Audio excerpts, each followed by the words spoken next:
Seventh spot, first baseman number 13, Luke Zoromsky. Batting eighth for the Chinooks, second baseman number 2, Blake Allen.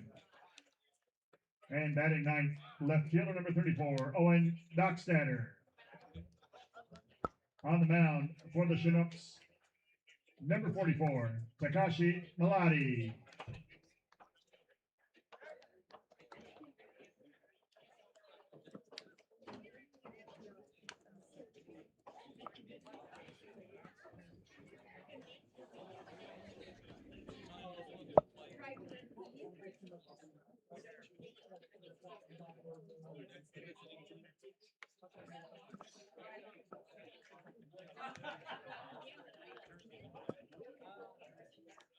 We'll get to the Miners lineup in just a moment. Let you know the upcoming schedule for the Miners after tonight's game. Miners will be off for a couple days, then take on the Bucks down in Anchorage before returning home on Sunday the 14th, taking on the Anchorage Adult League All-Stars. 4 o'clock start time on Fred Meyer Day, celebrating Special Olympics. You want to make sure to catch that. Then a couple more away games in Eagle River before the Chinooks come back next Wednesday on Napa Alaskan Auto Day. So that's the next week and a half or so of Miners baseball.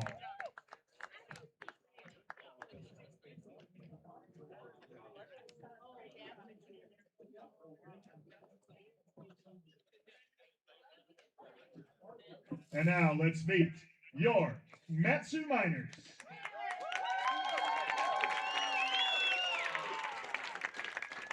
Leading off, playing shortstop out of Mona, Utah and BYU, number 11, Austin Park. Batting second out of the Colorado School of Mines and League City, Texas, right fielder number 9, Jackson Babcock. Batting third and playing center field out of Highland, California and Cal Baptist, number 13, Matt Blind.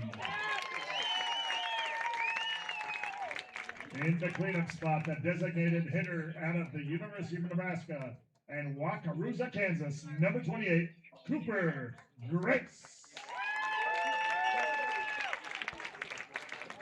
Batting fifth out of Horseshoe Bay, Texas and Temple, JC in Texas, first baseman number 29, Kenyon Miller. Batting sixth for your Miners out of Cal Baptist and Highland, California, number 7, second baseman Diesel Todd. Batting seventh out of Eagle River, Alaska and Irvine Valley Community College, left fielder number 5, Blake Yowie. Batting eighth out of Lake Lotawana, Missouri and Central Missouri, third baseman number 4, Will Godfrey. And batting ninth and catching out of Honolulu, Hawaii and Kaiser High School in Honolulu, number 22, Hazen Anyway. On the mound for your Miners, out of Sandpoint, Idaho and Salt Lake City Community College, number 49, Colin Ruse. And the rest of the Miners, their head coach, Tyler LeBrun, assisted by Jackson Jarvis, and their pitching coach, Ben Terwilliger. At this time, ladies and gentlemen, we ask you to please rise, remove your head cover, and face the flag behind the center field fence as we honor America with a singing of our national anthem by Susie, representing the Alaska State Fair.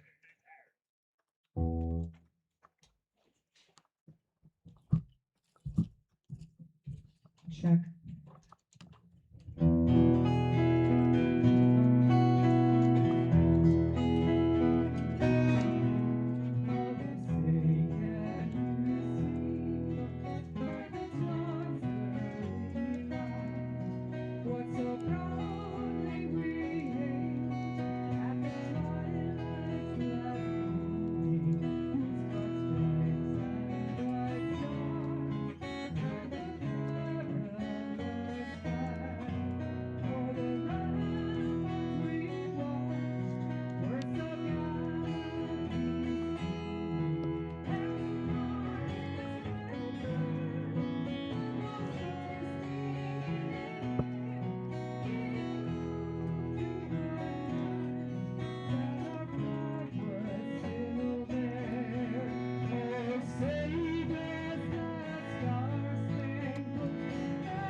Thank you, Susie.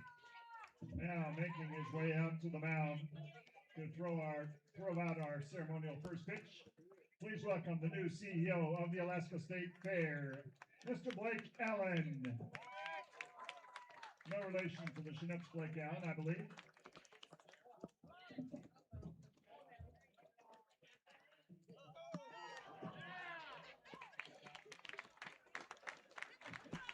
And that's why he's the CEO of the Alaska State Fair, not a Major League Baseball player.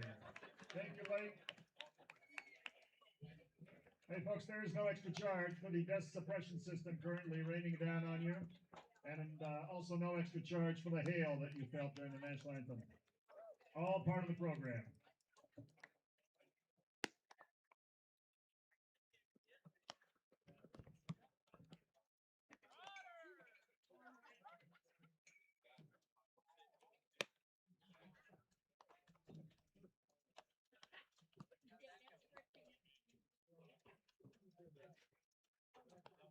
Welcome, everybody, to Hermon Brothers Field in Palmer, Alaska. From wherever you're listening, thank you for joining us as we're about to kick off the home opener for the Mat-Su Miners, although it is non-league against the Chinooks. Nonetheless, a huge crowd has come out to Hermon Brothers Field. Looking down the right field line and left field line, it's pretty packed. But once again, another non-league game. Mat-Su Miners 0-1 on the year. They played an exhibition game to open up the season on Friday in Chugiak. They won 14-5, and then playing the first actual league game, they lost 2-1 to the Chinooks. Since then, the Chinooks have gone on to win 2 more and lose another. Their record currently stands at 3-1, and of course, the Miners have not played another game, and of course, this one will not go down into the standings. Ben Cameron along with Kaden Bessent, everybody. Kaden, how are you feeling? Finally getting things underway here. A bit of a hassle, a little bit of a struggle. First home game, getting used to what it's like at a home game, getting prepared, getting ready to go. Obviously, the weather just decided right before the national anthem that didn't want it to be a clear weathered baseball game, which, we'll get through it. It'll go away here soon, but it was quite literally just hailing. So hopefully we persevere through that. Equipment, definitely not going to stay dry, but hopefully it doesn't get too wet and ready for some baseball. League or non-league, let's play. We're absolutely ready for the home opener for the Mat-Su Miners. On the bump, it's going to be, now number 49, was number 50, but now number 49, Colin Roos out of Salt Lake City Community College. He pitched on Saturday in that 2-1 loss. He was the final pitcher. He actually got credited with that loss, came on with a base runner on. Only faced 3 batters, let up a hit, struck out 1, got a ground out, but that winning run did come around to score on the single. So the run didn't go to him, but the loss did. And we are underway here in Palmer. First pitch, batted back foul by J.D. Wolf, the center fielder, sporting number 5, will lead things off for the Chugiak-Eagle River Chinooks. Following him is Cal Whiff, the third baseman, and J.J. Pruno, the catcher, awaits in the hole. 1-2-3 to begin things off, of course.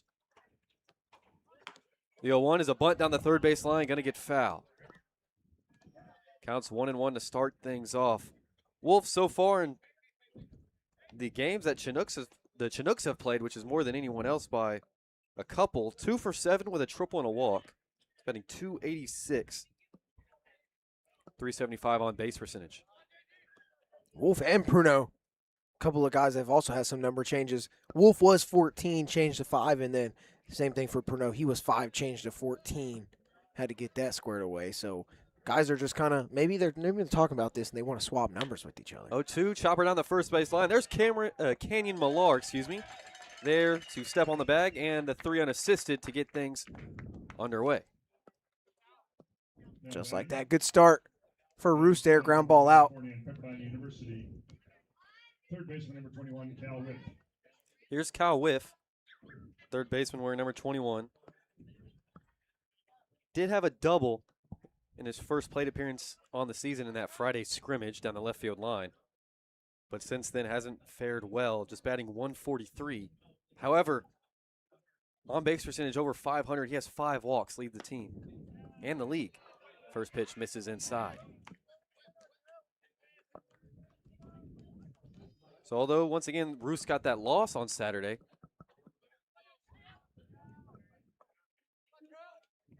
did strike out a batter. Just 8 pitches And 3 batters face. The 1-0. Here's a pop-up right side in between the second baseman and right fielder, but there is Toth camped under it for out number 2. So 2 quick outs here to begin things in the top of the first in the home opener. Now batting out of Lebanon, Texas, and Friedhagen University. Catcher number 14, J.J. Pruno. Here's J.J. Pruno. Pruno didn't play that first official game on Saturday, but did play the full game in the exhibition, or half the game, excuse me. First pitch in there for a strike. Breaking ball from Roos. Tall right-hander. Stands at 6'6", 215. Defense playing straight up. The 0-1. There's a fly ball into right field. Babcock barely having to move a couple steps to his right. Camped under it to retire the side. 1-2-3 go to the Chinooks in the top of the first. 0-0 here in Palmer in the home opener.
My bad, dude. My head's just all in different places.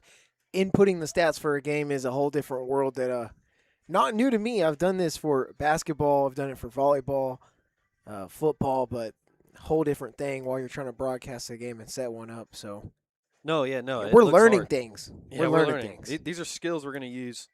Learning as we go. Learning as we go, man. We've got it. That's what I just told a guy that I met. I was like, man, it's been a rough last week just trying to learn as we go, doing everything for the first time. He said, nah, man, you're doing great. We're fine. It's like, thanks, man. I appreciate words like that. Austin Park digs in the two-way guy from Brigham Young University, also known as BYU in Utah. First pitch to Park on the outer third for a strike.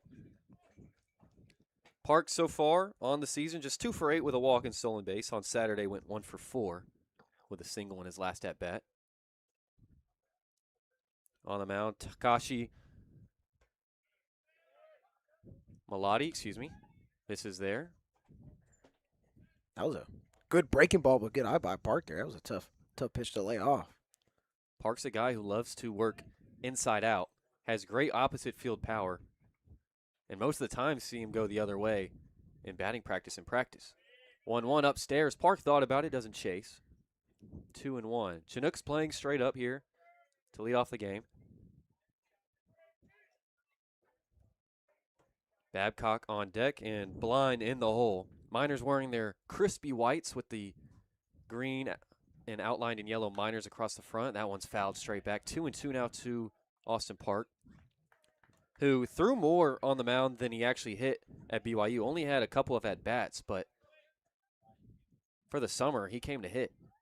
Not listed as a pitcher. We asked Coach LeBrun, said no, he's not going to throw. Just here to hit and develop his two-way skills. Because he almost threw 40 innings at D1 BYU. That one misses low in the dirt, blocked by Pruneau, and the count will go full to lead things off for the Miners. I think you see that more and more in baseball nowadays is like, just this oncoming of two-way guys. More guys are trying to do it. Of course, pretty much everyone does it at a younger, little league age, but you're starting to see more guys carry that into the high school, collegiate, and even the professional ranks as well. That's all, thanks to Shohei Ohtani. It's really changed the game all around at all levels. 3-2 misses outside, and a leadoff walk for Austin Park to get things going for the Miners. Reaches for the third time on the year. Pass the baton to Jackson Babcock in right field. Did have half a game on Friday in that exhibition where he moved from right to first, but other than that, he's played in right field every other inning.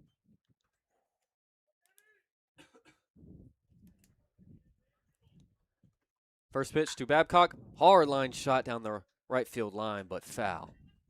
Going to get all the way over to the Miners out there by the foul pole.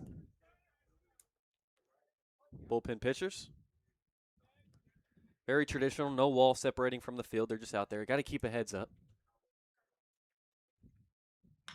Here's a chopper over towards second. 4, 6, 3 double play, and the leadoff walk drawn by Park is eradicated 2 pitches later. And 2 away here in the first. Hey, none other. That time Allen over at second, but, the second baseman for the Chinooks have just been absolutely nails to start the season and given the Miners a lot of trouble. They continue to do so right here. Yeah, looking at our book for that Saturday game, 2-1 loss. Didn't have Allen over there like they had on Friday, but they had Green over there. And he had about 10 putouts. Made many great plays. Here's Matt Blind, first pitch. Catches the outer third, although Pruneau couldn't get a glove on it. Goes all the way to the backstop. Still a strike. Counts 0-1 to Blind, who went 0 for 3 on Saturday with a hit by pitch and stole a bag, but still hitless. Defense straight up, 0-1. Here's a line shot in the left center field gap, giving chase is Wolf, and it's going to get down right in front of him. Blind's going to take a big turn at first and retreat, and it's a 2-out single for Matt Blind. Guy that was looking for his first hit, too, finally gets here with 2 outs here in the bottom of the first. Chance to get something brewing. So 2 runners have reached already here in the first. Obviously, Park got eradicated with that double play, but good swing going the other way by Blind, and another runner on. Now here's Cooper Grace, freshman pitcher from Nebraska. Yeah, we've seen him hit BP. First pitch looks like a slider, misses outside. And he has grown man power. He's gotten a couple out of here over that left field wall in BP, and he can hit the ball hard. Wind barely blowing, but you can slightly hear it. Here in Palmer. 1-0 fouled straight back. Just to the right of our camera here, and count evens 1 apiece. So Grace just got up to Alaska on Saturday, so he was here for the Saturday game, the 2-1 loss. However, he was not dressed. He came straight from the airport along with 2 other Nebraska arms. Hey, you talking about him hitting BP. LeBron said, "Hey, I want to see Grace hit." Dude hit 2 over yesterday, I believe. He just came in and absolutely gave himself a really good chance to come in and hit, and rightfully so. He deserved it. 1-1 misses low. 2-1 now to the DH. I can't imagine he'll play in the field too often, as you want to preserve that arm as much, although he has been playing at first just for practice, but I doubt he'll play in the field. Counts 2-1. Katie deals. Misses outside. 3-1 now to Grace. It's a good take on that fastball on the outer part of the plate. Grace, really in batting practice, he pulled a lot of things right to left field, but, I think he also did a good job of finding the gaps both ways. Melody comes set. 3-1. Misses high and inside. Blind was on the move there, but it doesn't matter. It's a 5-pitch walk after the single. And the Miners get their first runner in scoring position in the bottom of the first. 2 runners on, 2 outs. Hey, it's 2 walks already in the first inning, so Miners doing a good job of just being patient at the plate, especially early in the game. But, they really, really struggle with runners on and runners in scoring position back on Saturday in the actual league game against the Chinooks. So we're really going to have to just figure out a way to hit with guys on. I think none better than Canyon Millar to give him a shot to do that early. First pitch to Millar on the inner third. Off-speed pitch for a strike. There's our crowd mic. Finally got it working. Hopefully you can hear that. Millar in that 5 spot. Went 1 for 4 on Saturday with a double. A little blooper down the left field line, but it's a double regardless. Runners go. A little half swing from Millar. No throw. And it's a perfectly executed double steal by the Miners, but an 0-2 count to Canyon Millar.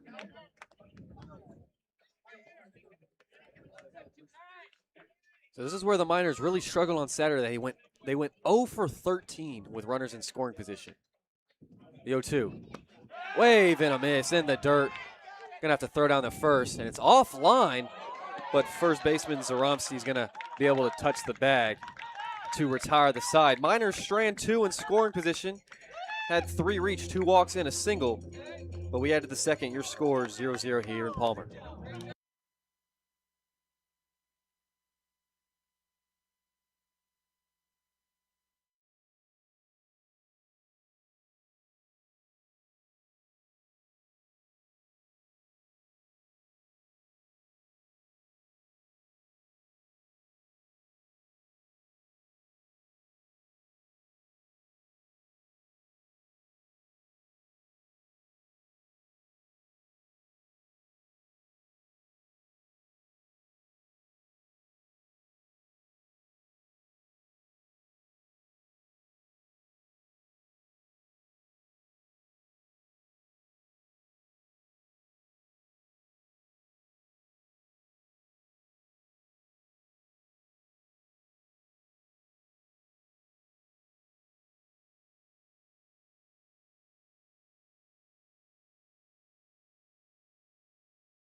For the Chinooks, out of Royers. Top of the second, Royers 0-0 for score Pennsylvania here in Society Palmer. University, Excuse me. Shortstop number 11, Nick Moyer. Home opener for the Miners. Non-league game, however, won't count in the standings. First pitch from Roos. Fastball in the outer third for a strike to the shortstop, Nick Moyer, who's having himself a great start to the year. Batting 6 for 9. That's a .667 average. 3 RBIs and a double. Also has played great defense over at short. 0-1. Hard line shot up the middle and add another hit from Moyer. Now 7 for 10 to start the year. And a leadoff runner for the Chinooks in the second.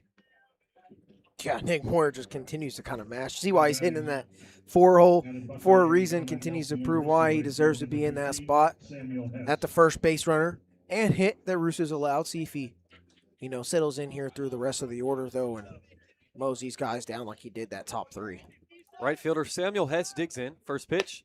Big wave and a miss. Fastball right by him. Upper third. 0-1. Hess just 1 for 3 with a strikeout on the year. Miners in double play depth. 0-1. Wave and a miss. And blocked by Enoy. Gets about a third of the way to the mound. He has to go chasing for it. Counts 0-2. Beautiful pitch there from Roos. Now has Hess up against the ropes. Comes set. Kicks and deals. Fastball just misses the outer third. Enoy thought he had it. That right there, beautiful 0-2 pitch. You can't miss any better than that. That's a good spot for Roos. Keep living right there. I might have missed one, possibly right there, but I mean, just live close to zone. I guess a good take then for Hess, huh? 1-2. Moyer goes, pitches outside and dropped by Enoy, and it's going to be a stolen bag for Nick Moyer. It's his first on the season.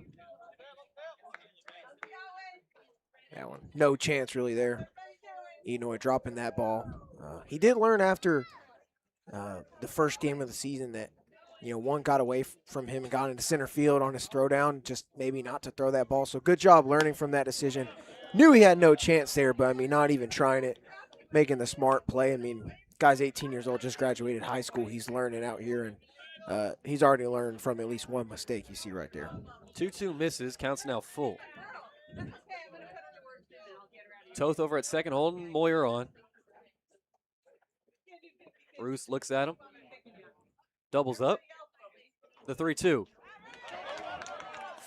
Wave and a miss, going to be in the dirt. Enoy going to check second, throw to first, almost high. Millar's there. And the first out of the second is a drop third strike. There you go, right there, Roos. Working with the nasty stuff. That was a smart play by Enoy there, too. Moyer had gotten about halfway off of second and was about ready to take off to third if Enoy had just looked to first and threw it, but did a good job of running out there, checking your lead runner, making sure he went back or didn't move, and then getting the out at first.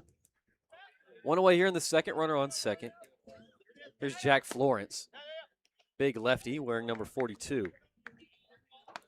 That one misses low. But Florence on the roster for the Chinooks listed as a pitcher. He doesn't have any at-bats. Does have a 2 1/3 innings pitched. Has struck out 4, allowed just 1 run. But this will be his first plate appearance. 1-0. That one misses high. But like you said earlier when Park was up to bat, you kind of have seen an influx of two-way guys at the collegiate level. It's kind of like the guy who first ran the 4-minute mile or sub 4-minute mile. No one thought it could be done. No one had done it. I remember doing that, dude. I remember that. Right. Me too, dude. Me too.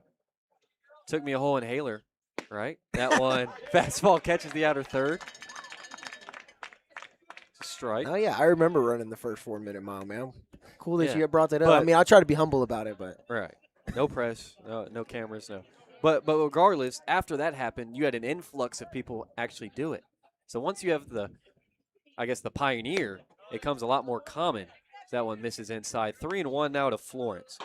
Yeah, no, once you see somebody do something, it opens up the possibilities, right? Just human brain chemistry. You see somebody do it, then you also gain confidence in the ability for you to do it as well. 3-1, chopper over to second. Toth has it on a bounce. Throw to first is in time for out number 2. Moyer moves up 90 feet to third.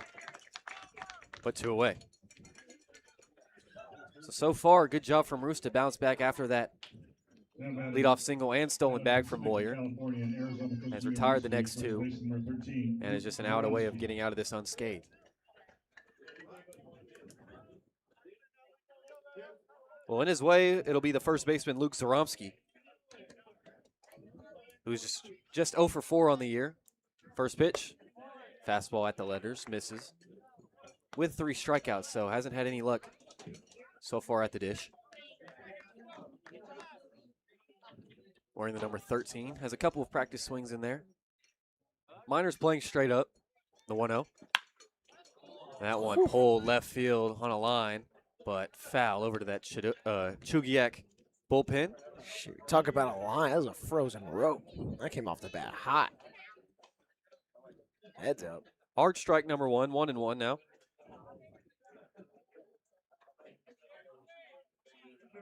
Roos deals.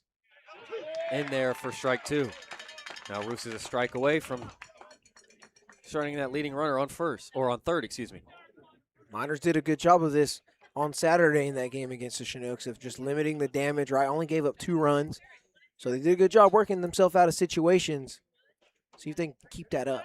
1-2. Line shot up the middle. Going to get through into center field. Zaromski comes through, and the Chugiaks draw first blood here in the second. It's 1-0. Wow. Guess that was an announcer jinx right there talking about how good they did so just a week ago. But, yeah, that right there, I mean, that's just a good piece of hitting by Zaromski. He does his job. Softly hit back up the middle. Bring in a guy, take an early lead. Second baseman number 2, Blake Allen. So here's Blake Allen, second baseman. First pitch to him. Strike on that outer third.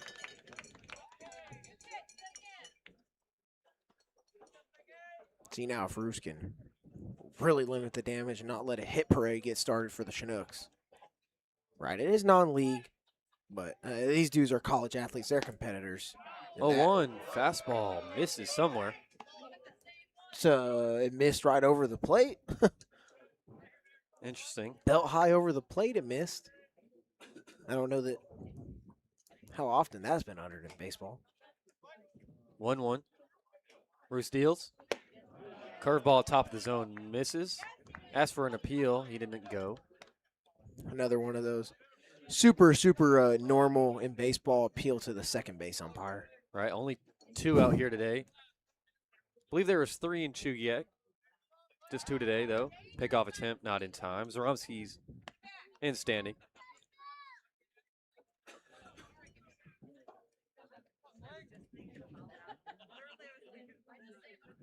Roos deals the 2-1. Pop up behind the dish. Going to get out of play. Count goes to 2-2. If you're just now joining us, Chugiak with a 1-0 lead here in the second after Zaromski drove in Moyer with a RBI single up the middle just last at bat. If you're Roos right here, got to be aggressive 2-2. You don't want to get to a full count situation. 2-2. Here's a weak grounder over to second. Toth has it. Throw to first in time to retire the side. But the Chinooks, draw first blood in the second. It's 1-0. We'll be right back.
Bottom of the second here at Hermon Brothers Field. Ben Cameron along with Kaden Bessent.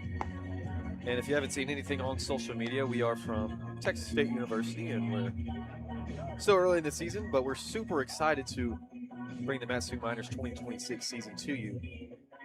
Super excited to be in Palmer, too. Yeah. Been awesome. I thought Anchorage would be a really cool place to be, and then we went through it, and I was like, got to Palmer on. Palmer's probably cooler. I'm just going to be honest with you. Yeah, absolutely. Enjoy Lazy Mountain. Yeah. The Butte. Climb the butt. The Butte. Climb the Butte. That was a really good view. We'll do a lot more stuff. Butte was fun. any recommendations, feel free to let us know. Butte super chill, so you can kind of do it, whatever. It'll be Lazy 6, Mountain, different beast. 7, 8 due up for the Miners. Diesel Toth will lead off. First pitch misses. 1-0. Toth already busy over there at second so far today. On defense, the 1-0. Misses high again. 2-0 now to Toth, who went 0 for 3, on Saturday with a walk and got caught stealing.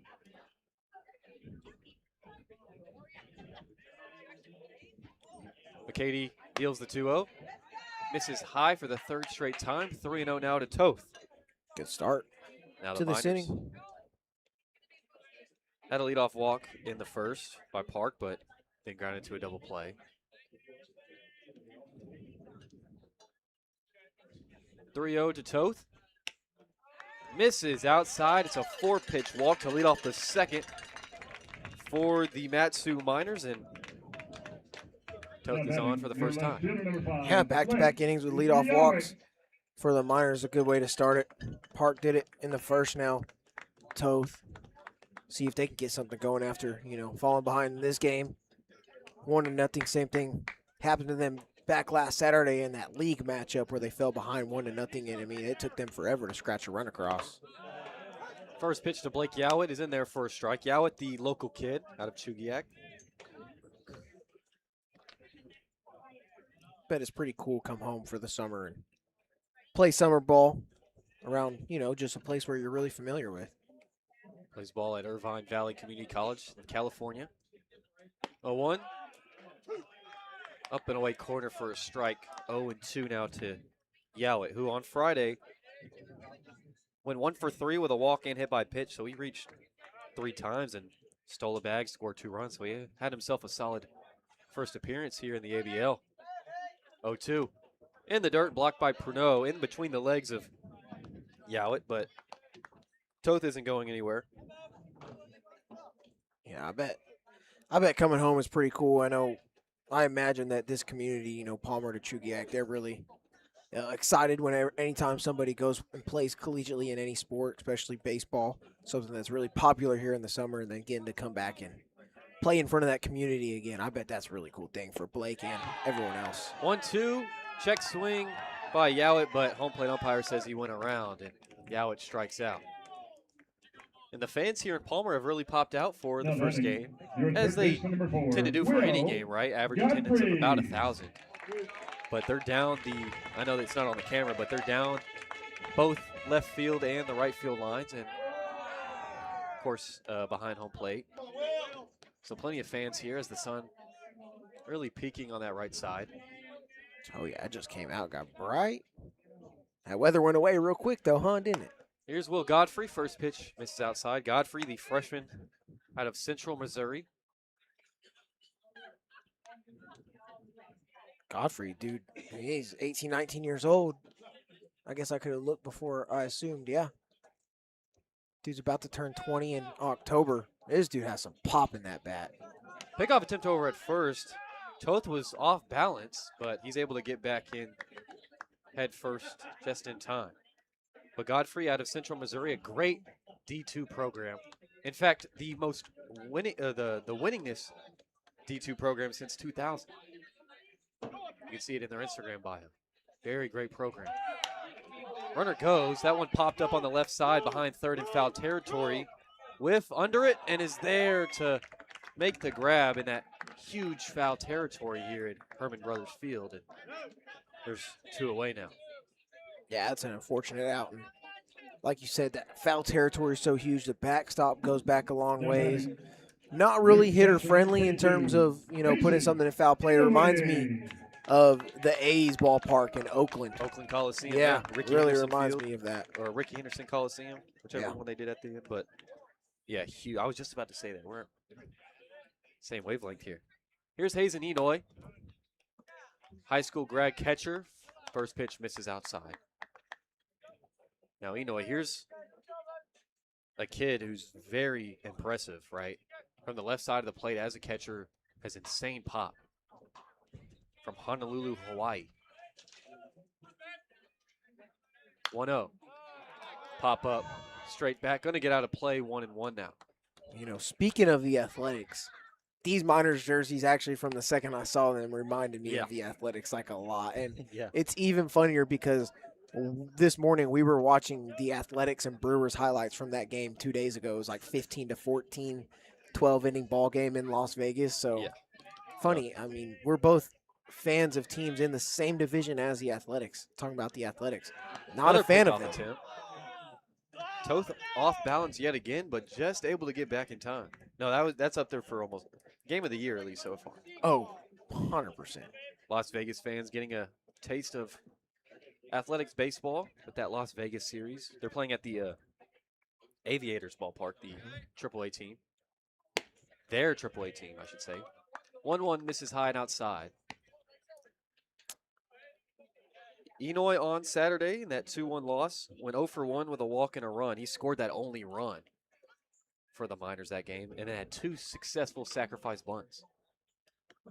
So although he can swing it and had an impressive Friday, he still, sacrificed 2 plate appearances, trying to do the right thing. 2-1. That one hit hard into right field. Looking up is Hess. See you later! Hazen Enoy, the high school grad from Hawaii, sends one out to right center field for the Miners' first long ball of the year. He really got a hold of that one, and it's 2-1 Miners. There's a look what Cal Poly's getting in the spring, or in the fall, I should say. Golly, you kind of knew that one the second it was off the bat. That 345 in that right center field corner right below the scoreboard, it reads. That thing cleared the scoreboard by about 10 feet. I mean, the youngest dude on the team just absolutely unloading on one for the first home run of the minor season in the home opener to take the lead. That's good stuff right there. Here's Austin Park, first pitch, fouled straight back. And I'm kind of sad because I lost it straight off the bat. The sun is so bright right now. I had to go off Hess in right field, and then Enoy celebrating. I'll just say that's my fault because you actually wanted to sit here and didn't let you do that. I had a good read on it. That one fouled straight back again. 0-2 to Park, who walked his first time up to lead off the bottom of the first. Has reached in all 3 games already so far. Just once each time. 0-2. Curveball in the dirt, well outside. I wonder, we've been here for over a week now, almost 2 weeks. Tomorrow would be 2 weeks. We've seen a lot of batting practice, and we've seen, games played in Chugiak. Ball doesn't fly a lot here. Elevation isn't crazy like you might assume it is. But also, I wonder if that ball carried the way it did because of this is probably the warmest day we've seen. Hard shot over at third and bounces over the head of Whiff and down the left field line. Park's going to take a turn at first. He'll retreat back. But a 2-out single for Austin Park. He's on for the second time already. Now batting your right fielder, number 9, Jackson Babcock. 2-out quote-unquote rally continues. Yeah, sorry, you agree with me though? You think so? It's a warmer day today than we've probably seen. Helps the ball carry just a little bit. Yeah, it says only 61. It's in the 60s, but very bright, very hot. That sun is very intense. As that 1-2 Babcock misses in the dirt.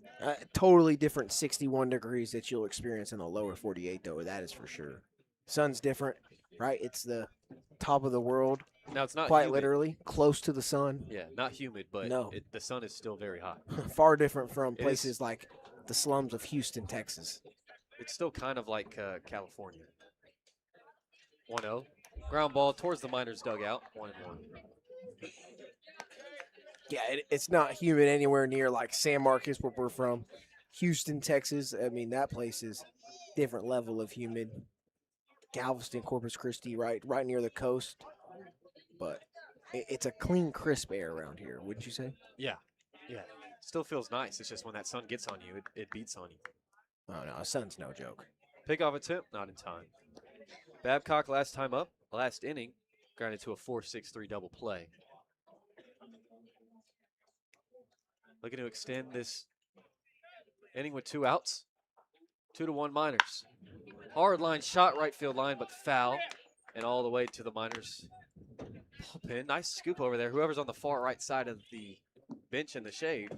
Very nice scoop. Counts 1-2 to Babcock, right fielder. Wearing the number 9. That's my dad's favorite number. Reminds me of Marwin Gonzalez. Runner goes. And here's a fly ball to right center. Both outfielders converging, but it's Hess who will get there to retire the side. But Hazen Enoy hits the Miners' first homer of the 2026 season and puts them up top 2-1. We head to the third here on YouTube.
From the Chinooks. Top of the third here at Hermon Brothers Field. Miners lead 2-1 in their home opener, which is non-league, thanks to Hazen Enoy, the high school grad, Cal Poly commit, launching one over the right center field scoreboard. It'll be 9-1-2 for the Chinooks in the third. Left fielder Owen Dockstetter will lead off. First pitch misses high, 1-0. Yeah, Enoy. Man, did he get all of that one? First homer of the year in the home opener. Don't care if it's non-league or not. What a start for Hermon Brothers Field. And what's in store for this place this summer than that from the youngest kid in the team. 1-0, slider misses below the knees. Enoy couldn't stick it enough, I guess. 2-0 to lead off the third. Dockstetter just 0 for 2 on the year. 2-0. Here's a weak chopper left of the mound. Roos has got a good jump on it. He's there to throw to first in time for the first out of the inning. Hey, PFPs ain't nothing better than that, right? Nope. Pitchers are athletes too. Absolutely. And Believe it's in my suitcase. I left my I Heart PFP shirt. Dude, I think you always forget it. Yeah, I know. It's if you didn't know, it's I Heart PFPs in the format of I Heart New York. You know those shirts with the big red heart, Yeah. black font. Yeah. I'm starting to think you don't even own that shirt. No, trust me, man. Trust me, please. Lineup flips over to J.D. Wolf, the lefty center fielder. Grounded to a 3 unassisted first time up. Led off this game. First pitch misses high and outside. Roos on the mound. He's from Salt Lake City Community College. In the transfer portal, however, he's still looking for options. Many guys on the minor squad like that. 1-0. Check swing on a pitch outside. And there's no umpire down the third base line, so they appeal down to first. He didn't go. That one looked close, but you know, he can have it, maybe. Counts 2-0. Roos comes at batters with a 2-seam change slider and 4-seam mix. So 2 fastballs. 2-0. That fastball misses way high and outside. 3-0 now to Wolf. If you're Roos right here, just go after these hitters. I mean, they got a couple off of you last inning, but You've done a good job pretty much throughout the entire lineup, besides a couple guys. Get aggressive, go after. There's that two seam on the outer third for a strike. You can see that late run it has. But he sits low 90s with his fastballs. Low 80s with that change and slider. Miners playing straight up, the 3-1. Another fastball this time. This is upstairs in a 5-pitch walk with one away to J.D. Wolf, and he's on for the first time today. So I have to correct myself for assuming there's a couple of high school graduates on this minors team, and of course, out of the two, Hazen's the oldest one. So Inoue born in October of 07. Kaden Nichols born in May of 08. He's obviously the younger one. Kaden Nichols, his dad actually reached out to us. Nichols graduates in 2 days on the 12th. He'll be flying out on the 15th. So congrats to Kaden. His dad and his mom chose to spell his name Kaden the right way, the only right way to spell Kaden. So I agree. excited to get just more guys down here because we need it. First pitch to Cal whiff is on the inner third for a strike, 0-1. Wolf over at first. Yeah, you know what? I do like Caden with a K. No Y either. Or I, no. Or an extra E. That's a thing. No offense. Not saying I don't like any of the other ones, but I will say that's my favorite. That one misses high. Wolf over at first getting a decent lead. Good choice of words. Yeah, no, don't dislike any of them. I'm just saying. I will state what my favorite is. You may or may not play influence into that, right? Yeah, no, I mean, I would hope you'd at least lie to my face and tell me that's your favorite one. Right? I'm not lying. I will say I do like it. Counts 1-1. Whiff last time up popped up to the second baseman Toth. Back in the first. That one misses upstairs. 2-1 now.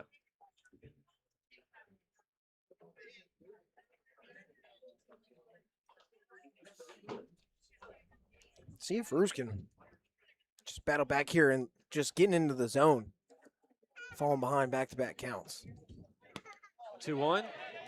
Misses and gets behind Inoue as it hits the tip of his glove. He doesn't come down with it. He's visibly frustrated with himself. And Wolf moves up 90 feet on the pass ball. Yeah, it's tough. That one, just a breaking ball. Got away from him. Just wasn't able to glove it. We'll have to fix it. Now a guy in scoring position with one out. Kind of puts a little bit more pressure on Roos here. 3-1. Here's a chopper over to short. Park looks the runner back. Throw across the diamond to Millar in time for the second out of the third. Good bounce back there from Roos right after the pass ball. Gets a routine chopper over to short. Now they're one out away from maintaining this lead. Yeah, that takes a little bit of pressure off you too there. So it's both times a guy has gotten on for the Chinooks and then either a pass ball or stolen base got him in a scoring position. Right, last time Moyer scored on a single. Single can definitely score a guy here. So if you're Roos, pitch to contact, trust your defense, but don't let them break off you right here. Here's J.J. Pruno. Flew out to right field first time up. Tying run on second. It's J.D. Wolf. Counts 1-0. Roos checks the runner on second twice. He's hopping around. He deals. Two seam in there for strike number one. But definitely with runners in the scoring position, it's really dangerous at this field. And I really just think in the state as a whole, the grass is pretty thick. So it really slows down the exit velo for any ball that gets through and is rolling on the ground. That goes for infield grounders and balls on the ground in the outfield too. The 1-1. Here's a chopper to the right side. Millar with the backhand throw to Roos covering first in time to retire the side. Great play there by Canyon Millar to leave a runner stranded. So the score, Miners 2, Chinooks 1 as we head to the bottom of the third. Ben Cameron along with Kaden Bessent.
Club. The gaming 2-1 in the bottom of the third. Miners lead sponsor of the Match after Summer Bruce Clinic, was able to World Credit Union, strand a runner on second, the tying run that is. Travel, Alaska Airlines, and the official sponsor of McCady back National out there Miners for his third broadcast, inning of work. Napa Auto Parts in Alaska. Jim Ruda So far for the Yoder. Miners, 2 runs on 3 hits. For the Leading Chinooks, off 1 run the on Miners' 2. Third. Your center fielder, number 13, Matt Blind. It's already 3, 4, 5 due up, and then if they get to that 6-hole hitter, it'll be already the second time through the order here for the Miners for that bottom half, and the bottom half is what produced some runs. So It'll be 3-4-5. Matt Blind, first pitch at the knees for a strike. that's Blind's why. first time up, singled to left center on a beautiful hit, and then stole third on a double steal. 0-1, misses high and outside, 1-1. Yeah, that's why I bring that up, because starting with Blind, who singled in the first, like you said, right, the damage just has been done in that middle to bottom part of the order. Don't forget, anyone tuning in, you can, or actually feel free to ask any questions in the chat. That one misses upstairs. Ask us what we think about Miner Burgers. Yeah, I would love to talk about that. You know, if you haven't been to Hermon Brothers Field and you're in the area, I don't know why you aren't here, because maybe next time we'll just have to video it and show you on the broadcast what a Miner Burger really is. We should And do that. You'll get your butt in that seat over here and get you a Miner Burger. Little broadcast mukbang, maybe? Yeah, A Miner Burger pregame? we are. Or, I mean, the pros do it in the booth all the time. Yeah. Right? I mean, I don't see why not. 3-1 to Blind. Misses upstairs to leadoff walk. And Blind's on for the second straight time. This time via the free pass. It's a guy that struggled back on Saturday, so good to see him getting on base in back-to-back times to start off this ball game. Cooper He's Grace. taking some really good hacks in BP and in the cage, so you're hoping eventually it'll come together, and just getting on bases more than enough to set your team up for success. Here's another guy who walked first time up. Cooper Grace launches this one to left field first pitch. Going back is dog sitter at the track, at the wall, leaps. See you later! Cooper Grace launches one out to left field, a towering drive. The second homer for the Miners tonight. It's now 4-1. You kidding me? This guy's a pitcher. Cooper Grace hasn't seen live ABs since January. He just got all of that one. I mean, that kid's special. Your first baseman, Freshman out of Nebraska. Kenyon Millar. Hasn't seen live pitching since January. I was about to mention that, and he sends one out. And now here's Kenyon Millar. 2 homers for the Miners already. Kidding me? Last thing I expected was 4 runs coming off 2-run home runs. Half swing there from Millar. Fouls it left side. 0-1. Millar last time up, struck out when reaching on an outside breaking ball. 0-1. Gets another curveball. This one misses inside. 1-1. Millar just finished his freshman season at Temple Junior College in Texas. That's just 30 minutes or so south of Waco. 1-1. Pop up left side in foul territory. People giving chase, and it's Pruno there throwing off the mask and camped under it for out number 1. Yeah, that's a tough way to go down right there. A little weak pop up to the catcher. I think that, other than striking out, that's one of the worst ways to get out as a hitter, that you really wish you could have that one back. Weak contacts like that. But nonetheless, the lineup moves on. Here's Diesel Toth, who led off the second inning. Now batting here in the third. Squares. Pulls back. It's on the outer third, however, 0-1. Mentioned Toth went 0 for 3 on Saturday, but walked in that game, as well as walked in the second, came around to score in that Enoy Helmer. There's another strike, 0-2. You know, I'm still sitting here thinking about Cooper Grace's home run, first pitch, swinging over pulling it on the left side. Nebraska, I hope they know what they've got in Cooper Grace. 0-2, waving a miss on a curveball in the dirt, throw down to first in time for out number 2. So good job from Lady bouncing back after that home run from Grace. Melody, excuse me. Having trouble with that name. Melody. Fielder number 5, Blake Yowitt. Here's Blake Yowitt with 2 away. Miners up 4-1. 2 two-run shots, one by Enoy, one by Grace. Yowitt, his first time up, struck out swinging. And he waves and misses at the first pitch there, 0-1. You know, if you do go look at the Miners roster, it will say Cooper Grace is listed as a center infielder. But, I mean, this dude was born in January of 07. He's 6'3", 205. Here's a blooper out to left field and going to fall right in front of the left fielder, Dockstetter. And it's a 2-out knock for the local kid, Blake Yowitt. He's 1 for 2. A way to keep the inning alive. Pass the bat to the next guy with 2 outs. Keep the threat going, put that pressure on the lady. Here's Will Godfrey. It's one thing the Miners struggled with back on Saturday is really just continuing to move the lineup over and just passing the baton to the next guy. I mean, if you were able to do that a lot more often, you know, they would have only scored 1 run and been 0 for 13 with runners in scoring position.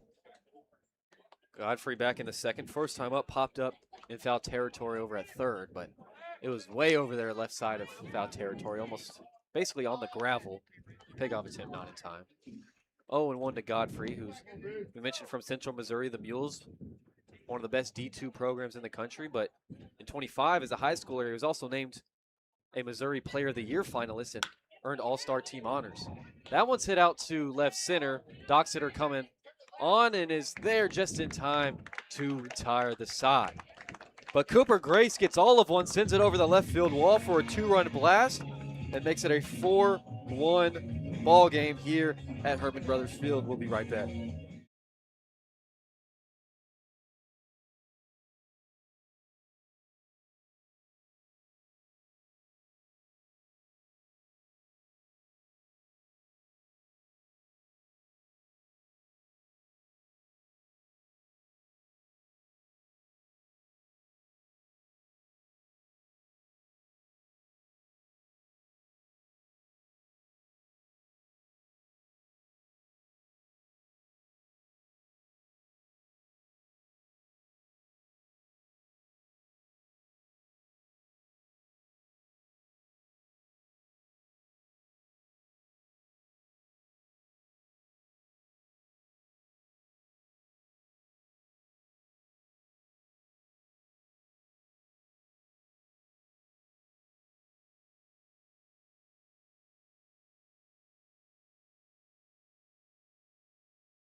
Top of the fourth, 4-1 Miners lead in their home opener non-league game against the Chugiak-Eagle River Chinooks. And new guy on the mound for the Miners, it's going to be number 32, Jay Ciola, right-hander, stands at 6'2", 190 from Nebraska and hometown of Elkhorn, Nebraska. Just finished his freshman year.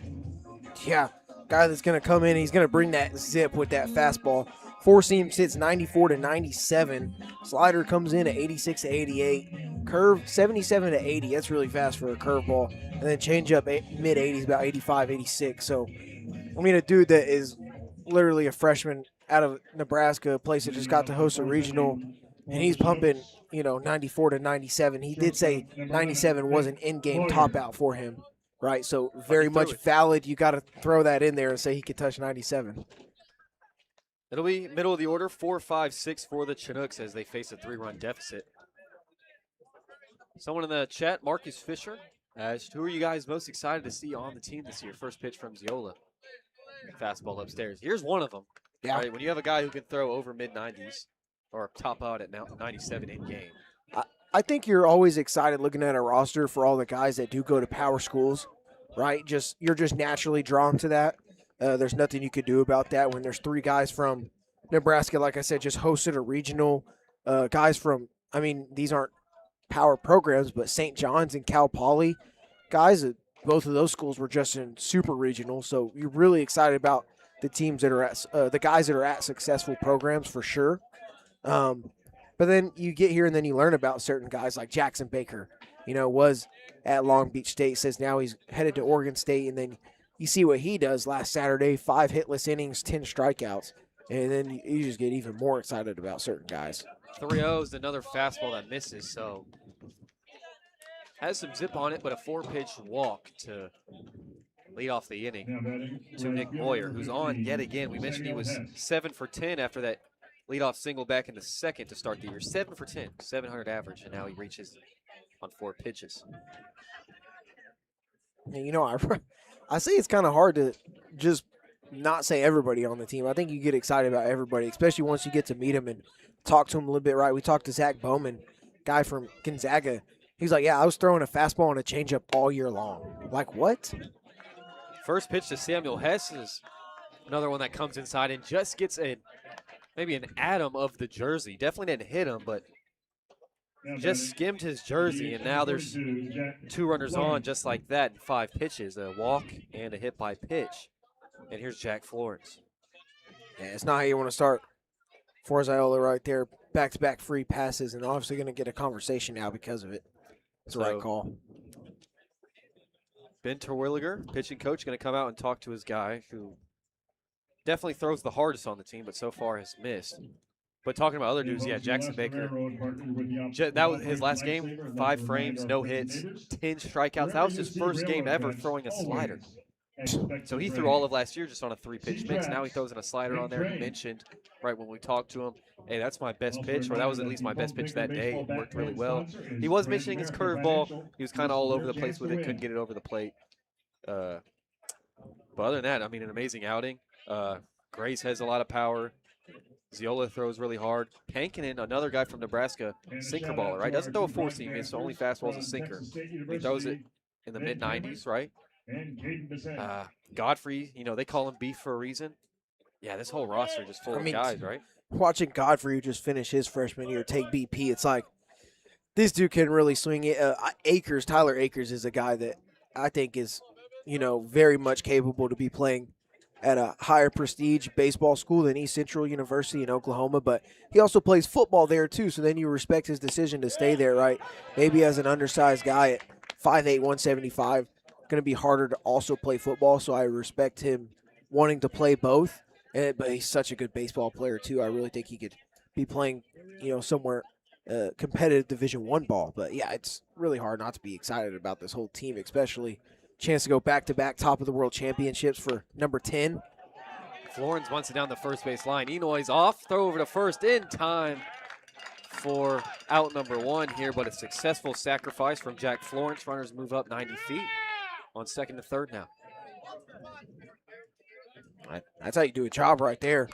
Sack bunts are huge. Seen a lot of those, honestly, in the ABL, which I think if you look at the college game as a whole, it's something you're not going to see a lot of.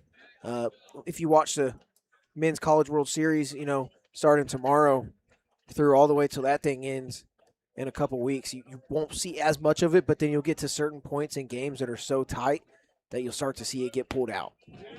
First pitch to Luke Zaromski, wave and a miss on an outside fastball. 0-1. Zaromski last time up in the second drove in that first run of the ball game for either side. Got the Chinooks up. He had a single up the middle, drove in Moyer, who is on third now. So he's looking to do the same exact thing. 0-1. Wave and a miss on the outer third. Fastball upstairs, right by you. It's 0-2 to Luke Zaromski. I think, honestly, Zala just had to get a little bit comfortable out there and just get grounded on the mound. You see right here, I mean, starting off with 2 good competitive pitches, swing and misses. I think he just had to get comfortable. I think he's starting to feel himself now, and then to see a guy miss on 2 straight pitches, that'll up the confidence too. 0-2 is a breaking ball that misses well outside. Good stop from Enoy there, reaching for it, making sure it doesn't go behind him, leads to another run.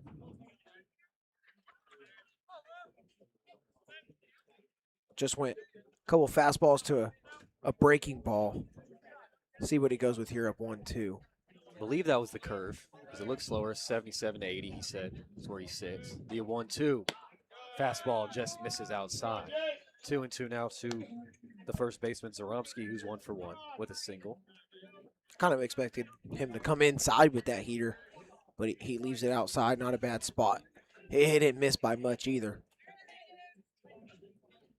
Runners on second and third. On second is Samuel Hess. On third, Nick Moyer. Tying run at the plate for the Chinooks. The 2-2. Wave and a miss. Outside slider. Enoy's going to have to throw down to first. Checks third. But throw over to first in time for out number 2. That's a good job right there. Staying competitive in that at bat. Every pitch either resulted in a strike or was close enough. It almost could have gone either way. It made the hitter think too. So I think Ziola's finally getting a lot more comfortable on the bump here and chance to strand 2 runners in scoring position and give your guys the hot stick. Ziola picks up his first K of the season on a disgusting outside slider after he came at him with nothing but outside fastballs, really. First pitch to Blake Allen is a fastball in the outer third. 0-1. Allen last time up. Grounded out. 4-3. Still hitless on the year. 0 for 8 with 4 strikeouts. He would love to change that. Maybe drive in 2. Make it a 1-run ball game. 0-1 from Ziola. Wave and a miss. Fastball upstairs right by Allen. 0-2 now. Now, here's where you got to be really careful if you're Ziola. You're up 0-2. I mean, yeah, you can go with the fastball here, of course, because they're struggling to touch 94 to 97. If you go breaking ball here, especially something low like curveball in the dirt, Enoy's got to block it because you don't want a pass ball to score a run here like what happened to be the game-winning run almost back on Saturday, that is. And that 0-2, speak of it right there. Misses way low and away, and Enoy has to leave his squat. It's 1-2 to Allen. But, yeah, just an unearned run. You know, you try to limit, obviously, runs in general, but that unearned run on Saturday really hurt the Miners in a low-scoring 2-1 loss. You can't afford to have that happen here. 1-2, slider outside. Allen threw his hands at it. There's an appeal past the mound, and he didn't go. Counts 2-2. Didn't look like it from here. But Ziola still had Allen off balance there with that slider. When we talk about it, almost 8 to 10 mile an hour difference, right? That from that 4-seam slider. Said sits about 86 to 88. And you can see the movement from here, right? You can see why he goes to a big program like Nebraska. 2-2. Fastball, wave, and a miss right by Allen. And Ziola lets up 2 free passes, but then sets down 3 in a row and finishes the inning with back-to-back strikeouts, strands 2. And we head to the bottom of the 4th. Matsu leads 4-1.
4-1 ball game at Hermon Brothers Field, bottom of the fourth. Miners have the lead thanks to two two-run shots. The first by this young man, Hazen Enoy, as he'll lead off the fourth, 9-1-2 for the Miners here. And a new pitcher on the mound for the Chinooks, as Maladi's day is done. He goes 3 innings, strikes out 3, lets up 5 hits, 4 earned runs. And that man for the Chinooks is going to be Jack Brooker, 6 foot, 195-pound junior out of Arizona Christian University from Boulder, Colorado. First pitch to Enoy is a fastball low.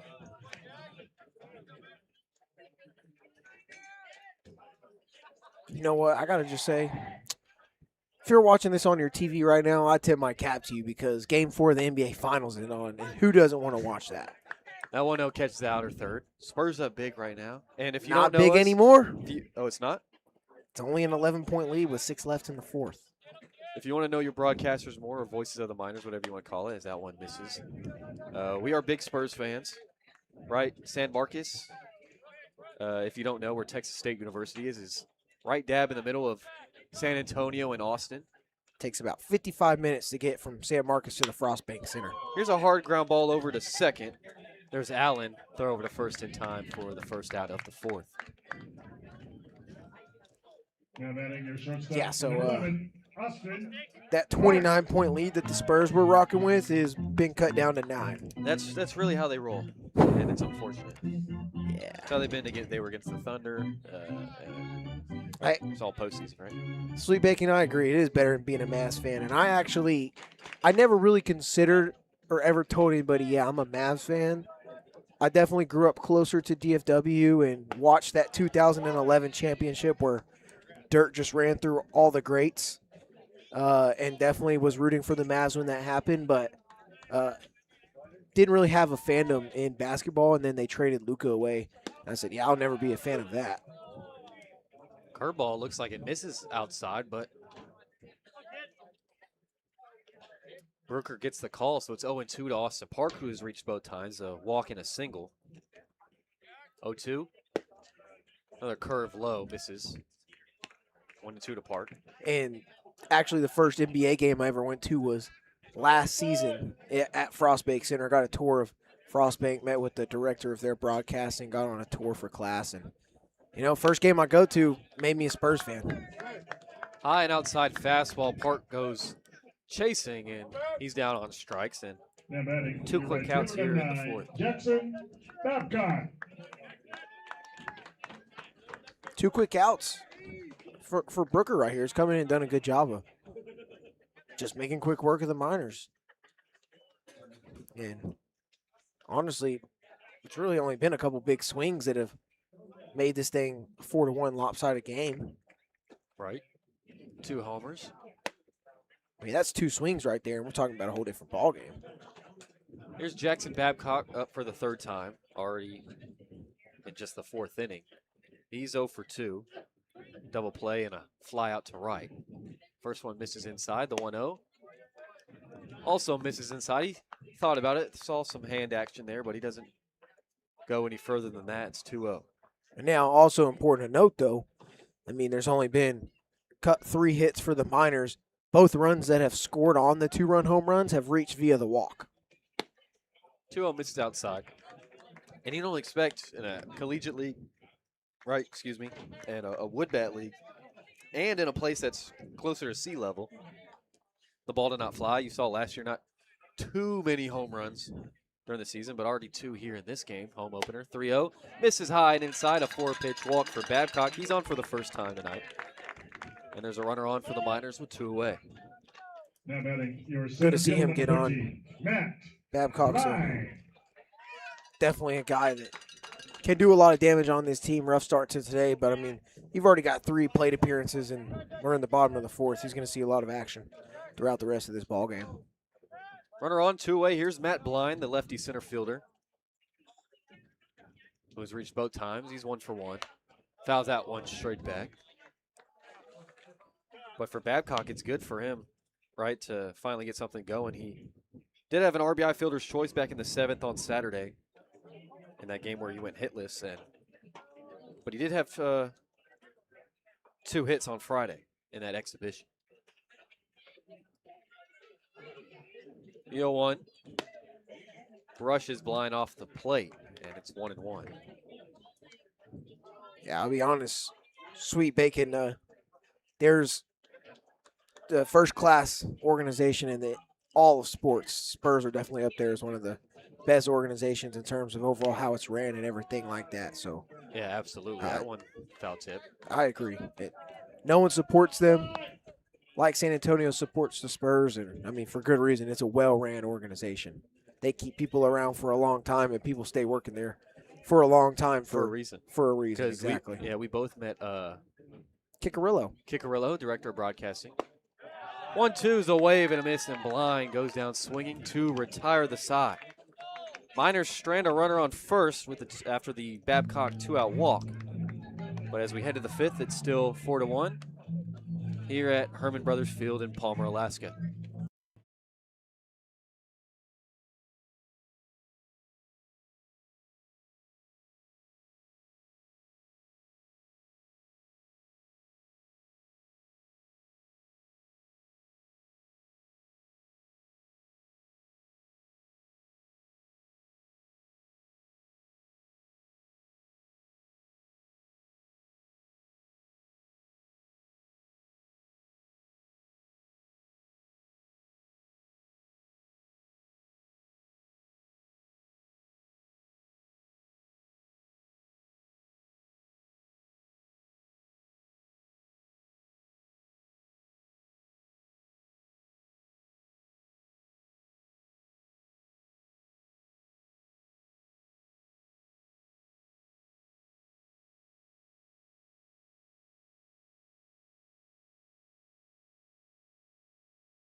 Top of the 5th, Hermon Brothers Field in Palmer, Alaska. 4-1 ball game. Miners lead in their home opener.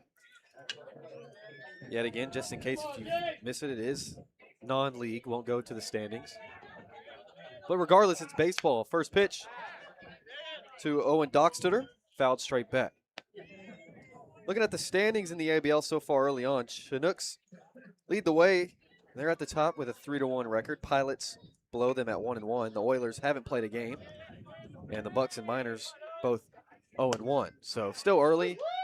Chinooks obviously playing 4 and everyone else playing 1 and 2. They're going to have the advantage. Counts 0-2 to Dockstuder. They've been hitting the ball pretty well too overall. I mean, on Sunday they went and played the Glacier Pilots and put up 18 on them, and then on Tuesday they put up 13 on the Bucks and another win. Which, you know, they've pretty much been able to score a lot of runs and hit the ball really well against everybody but the Miners. There you go. They've done a good job of limiting them, excuse me. 1-2 from Ziola. Misses outside with that curveball.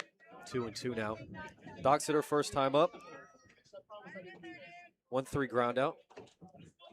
Hit a little dribbler left of the mound, and Roos, when he was in the game, able to pounce all over it. Ziola kicks and deals the 2-2. Wave and a miss. Fastball right by Dockstuder. And that's 3 straight Ks for Ziola going back to last inning. And there's one away here in the 5th. Yeah, I told you, man, after that walk and hit by pitch to start the 4th and then the sack bunt, he saw an out get recorded. He's really settled in here. I think that's why we've seen 3 straight strikeouts. Command's there, confidence is there. I mean, he's just pitching right now. Exactly. You were right. You did say that. Maybe that sack bunt was the worst thing they could have given him. Yeah. Lineup flips over. Here's J.D. Wolf, first pitch. on the outer third for a strike. Wolf is 0 for 1 with ground out and a walk. First time facing Ziola. 0-1. Misses outside.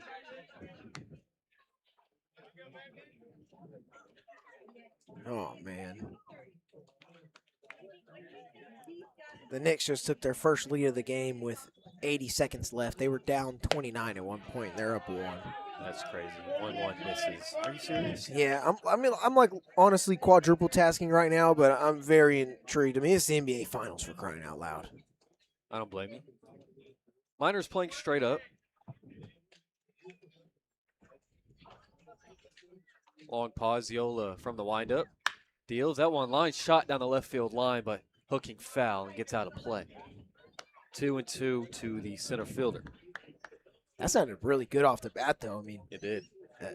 that's one thing. I mean, aluminum bat to ball is a really beautiful sound, and the wood bat sound is also really beautiful too. I don't know, which one do you like more? I might like the aluminum. When you make good contact, wood is good. Yeah. Ziola's 2-2. Just misses outside. Beautiful pitch there from Ziola. I believe that was a curveball.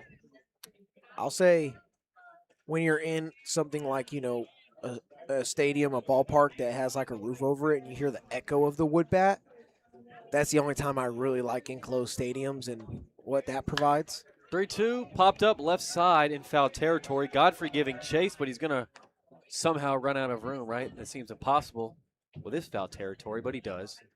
And we'll do it again. Count's still full.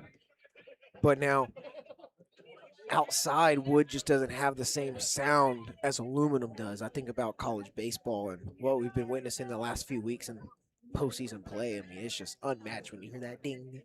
That is true. In the super regionals we watched too. Yeah. Georgia, Mississippi State, you heard that a lot that weekend. 3-2 misses inside, and it's a runner on for the Chinooks. With one away, Wolf reaches by way of the walk for the second straight time. Now batting third base. Sweet Bacon in the chat asked, favorite 3 baseball movies of all time, if you can keep it to 3. Oh, if you can keep it to 3, because I am not sure I can. His are Bull Durham, Major League, Field of Dreams, Natural. Oh, he went more than 3. Brewster Millions. I haven't seen that one. Here's Cal Whiff. Fastball misses low and away. I have to see if I've.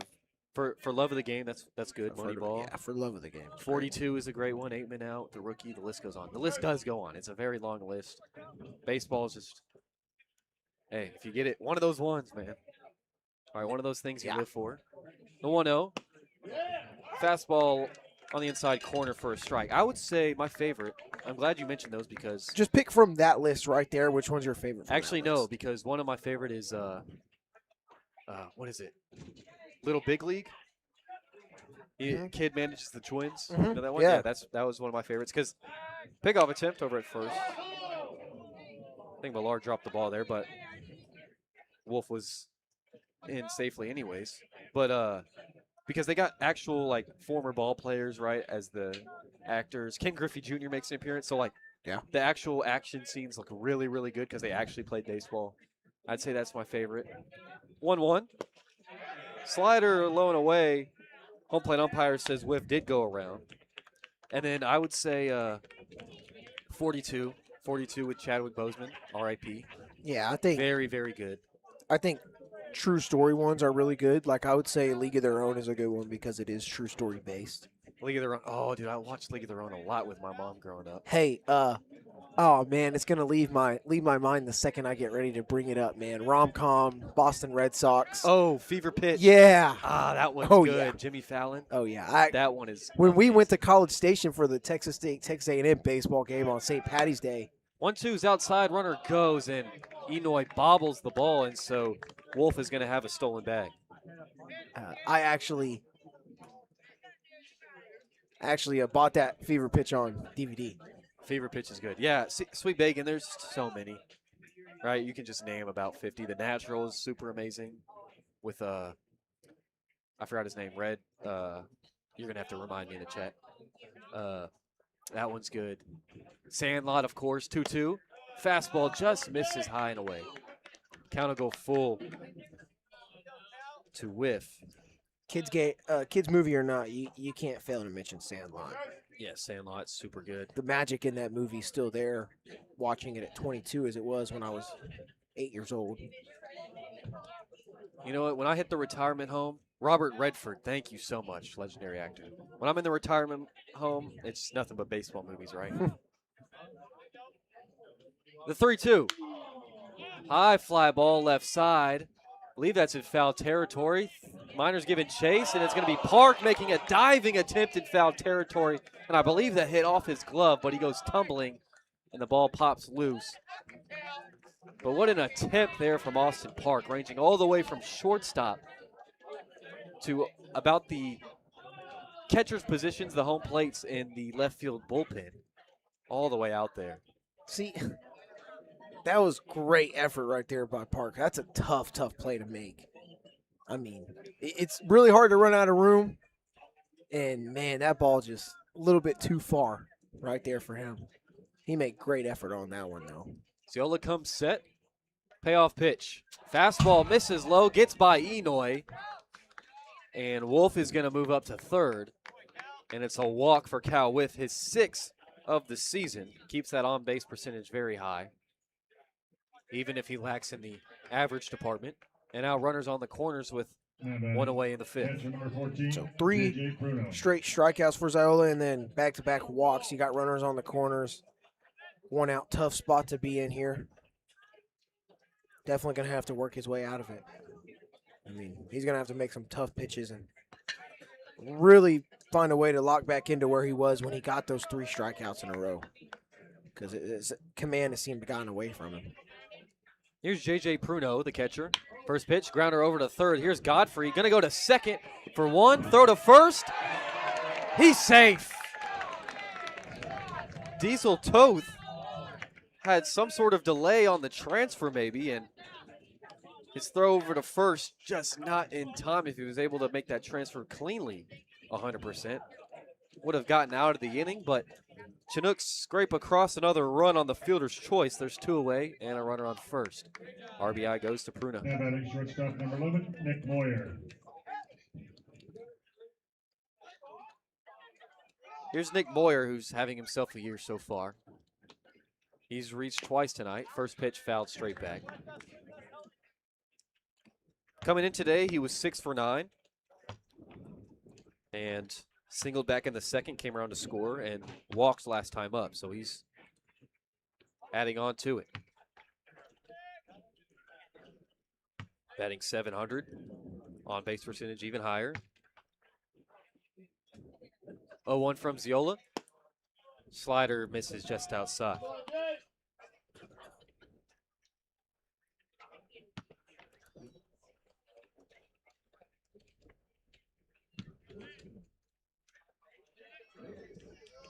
Miners playing straight up.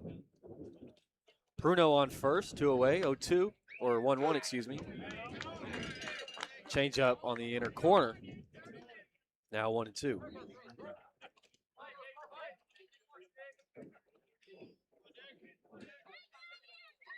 Dark clouds coming across Hermon Brothers Field. Saw this light showers at the beginning of the game when coaches met. Here's a hard ground ball over to second. Toth has it, gobbles it up, throw to first in time to retire the side. But the Chinooks scrape across another one and make it a 4-2 ball game as we head to the bottom of the 5th in Palmer.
4-2 game as we hit the bottom of the fifth. Hermon Brothers Field in Palmer.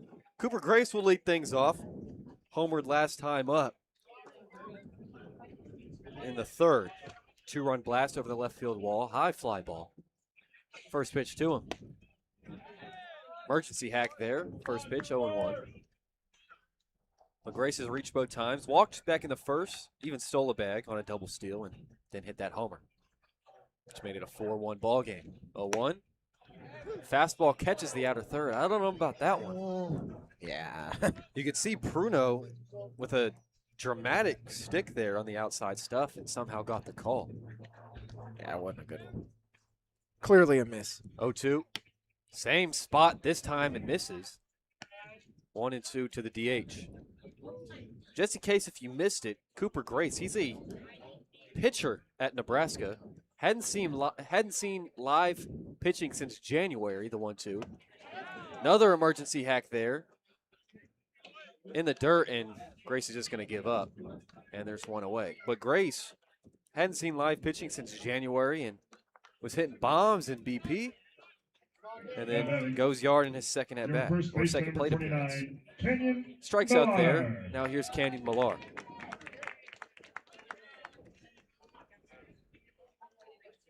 That was the third strikeout for Brooker. Righty out of Arizona Christian. Here's a line drive right side. Diving attempt by Allen and into right field. There's a base knock for Kaden Millar. And he's on for the first time tonight, 1 for 3 now. That way, Canyon is a guy you expect to see him get under the ball and elevate, celebrate, that sort of thing, find the gaps. That right there, just nice hit ball through the right side and got a 1-out base runner. So Millar went 1 for 4 on Saturday. Gets a knock here. Pickoff attempt not in time. Here's Diesel Toth. Runner on and 1 away. He's got a walk and a strikeout. Came around to score, though. First time up on that Enoy homer to right field. First pitch. Looks like Broadway. 0-1.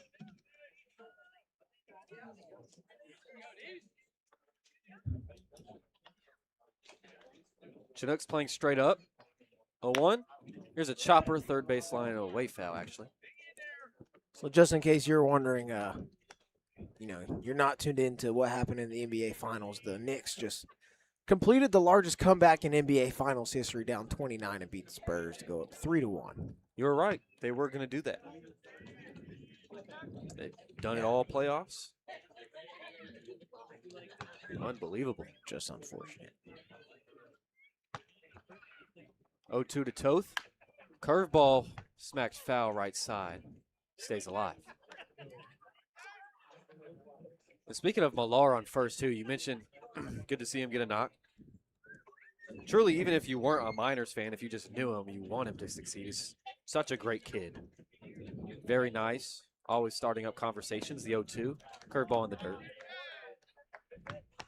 Still recovering from that ankle injury. He rolled his ankle before he came up here to Alaska and kind of saw it at the beginning of the season. It still is the beginning of the season, but in those first 2 games, not taking full steps, full strides, trying to keep his weight off as much as he can on that front ankle, but said he's feeling good, feeling way better about it. 1-2. Wave and a miss in the dirt. Another strikeout for Brooker, his 4th and 2nd this inning. There's 2 away. Yeah, I think it's probably good for Canyon Millar that the Miners played a couple games and then they took a nice little 3 days off. Batting for the Miners. As we're going to get a chance to see one of the new guys who just got here. I wanted to mention him Swing earlier. the stick. So hitting for Blake Yowit is going to be number 30, Alexander Pearson. He's an outfielder and first baseman from Washington. Go Huskies. From UW. Just completed his freshman season. 6'3", 210. He's a big guy. First pitch to him is launched into right field, but right at Hess, who just moves a bit to his left to retire the side. Miners strand a runner, single by Canyon Millar, and through 5, Miners with a 4-2 lead in Palmer.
We've hit the 6th here in Palmer at Hermon Brothers Field.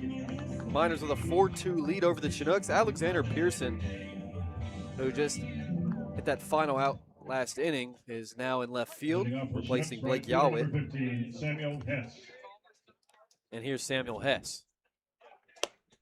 First pitch misses upstairs. Ziola still out there. Hasn't allowed a hit, just 4 free passes, 3 walks and a hit by pitch. 3 strikeouts. 1-0. Misses low. Good miss right there. That one we saw last inning that was somehow called a strike. I think Miners might have earned to get a call on one like that right there. Yeah. 2-0 from Ziola. Kicks that out of third. There you go. Yeah. 2-1. There it is. Home plate ump. Blue might be earpiece in, AirPod in one ear listening to us. That's probably what it was. Probably. Most likely. Yeah. I appreciate him tapping in. That makes the most sense. 2-1.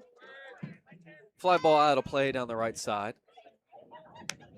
Arm warming up for the Miners down in right field. And with it being a traditional ballpark with the bullpens in play. Got a guy on standby. Head on a swivel. Believe that's Anders playing guard duty. The 2-2. Chopper off the front leg there of Hess. Stays alive. The break on that curveball right there was filth. Had him way out in front. Yeah. I mean, that broke hard. That's definitely Anders playing guard duty out in right field, making sure no one gets hit.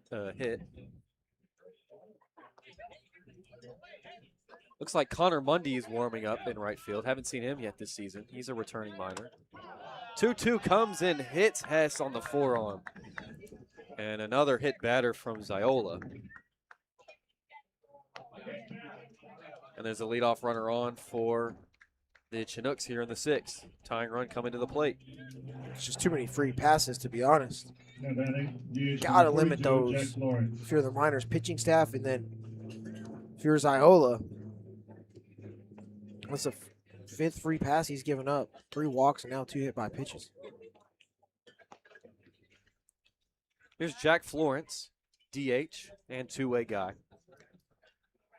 First pitch, chopper down the third base line. There's Godfrey gonna play it next to the third base bag, throw to first, not in time. It's an infield single for Jack Florence. And the Chinooks might be cooking something up here in the 6th. Runners on first and second, nobody out. That was a tough play right there for Godfrey. You can't blame him for what just happened. That ball was, just hugging that foul line. He wanted to see if it was going to roll foul. It didn't. It also slows down in that grass right there. It's so thick. And then, you know, by the time he decides to pick it up and throw it across the diamond, that's a long way. You got to throw that ball. You got to throw it really hard. A guy like Florence has got long strides. Really tough play to make there. 2 on. Here's Luke Zaromski. He squares first pitch, but pulls back 1-0. Definitely a tough play for Godfrey. You could see, yeah, he wanted to see if it would go foul and just wasn't going to. That's just baseball, as they say.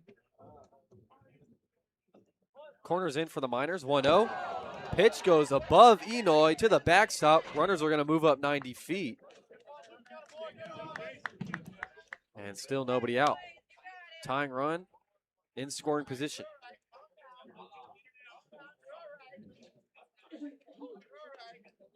Wow, pitch right there. It's not where you want to be. I mean, that was just really struggled. He had three straight strikeouts, and he seemed like he was going to be rolling and pick it up from there, and then now he's just really kind of struggled ever since. 2-0. Another fastball misses high. 3-0 now to Zaromski, who had that RBI single back in the second.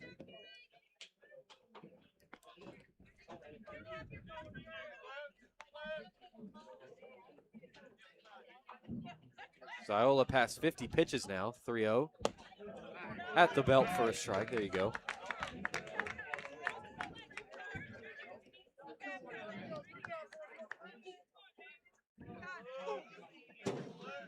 Hess on third, Florence on second. He's the tying run.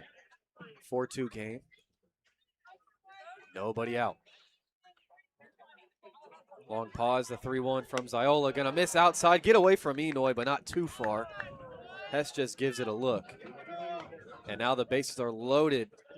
Nobody out, and another free pass. And it should be done, or should be the day for Ziola. Yeah, LeBron gonna call time here. Likely got to go to the pin. Just been a rough start to this inning for him.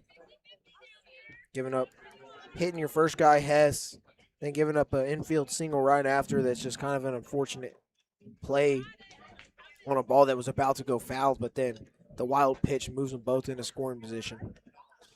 So new arm for the Miners. Ziola's day is done. We'll have that arm when we come back. Bases loaded, nobody out. Top of the 6th, 4-2 game here at Hermon Brothers Field.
Welcome back. Top of the 6th, new arm for the Miners. Ziola's day is done, and it's going to be number 26 right-hander Connor Mundy.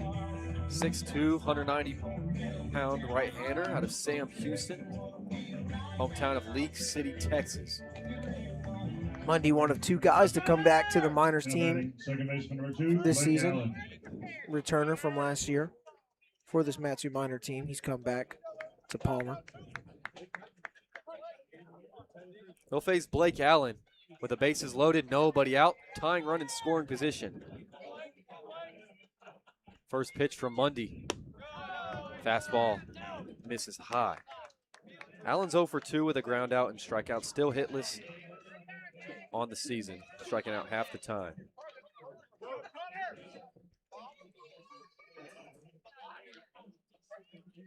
Mundy gonna have to work out of a big jam here. Chugiak's just really close to tying this thing up or taking the lead.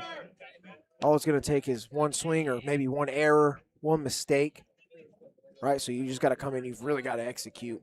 There's a lot of pressure on him. That one misses inside, 2-0 now. Allen in a good hitter's count. Corners in for the Miners. Double play depth up the middle, 2-0. Wave and a miss, fastball by him, top of the zone, 2-1. Mundy, a guy, through 25 innings in his sophomore season, ERA was a 5.76. All that work was in relief. 20 strikeouts to 17 walks with the Bearcats of Sam Houston over in Huntsville. 2-1 to Allen. Curveball misses low, gets away from Enoy. Runner's going to come in to score. And everyone else moves up 90 feet to second and third. Now a 4-3 game on the wild pitch. Man, I mean, it just goes back to what I said. You got to come in, you got to execute your pitches. Can't make a mistake, whether it's in the field or one of your own. And that right there, I mean, makes it a one-run ball game. And now there's two guys in scoring position. All it takes is a little soft blooper up the middle. And, I mean, Chugiak can really just flip this thing over and take the lead. 3-1 misses high and in, and another walk for the Chinooks. And the bases are loaded yet again. This time, tying run 90 feet away. Go ahead run at second. Still nobody out. Now batting left fielder number 34, Owen Docksteiner. So Hesk, who led off the inning with a hit by pitch, came around to score, got to third on a wild pitch, got home on a wild pitch. Miners really have to settle down here. First pitch to Docksteiner. Big wave and a miss upstairs, 0-1. And now that two wild pitches within the inning for the Miners, right? One came from Ziola and then now from Mundy, but that pretty much did all the work that Chugiak needed to make this a one-run ball game. Free passes and then mistakes, just more mistakes from the pitchers. 0-1, here's a weak grounder up the middle. Toth, flip over to second for one, Park over to first, in time for the double play. But the tying run does come across the score. In this situation, I'm pretty sure the Miners would gratefully trade the run for 2 outs. Runner on third now. 4-6-3 double play there.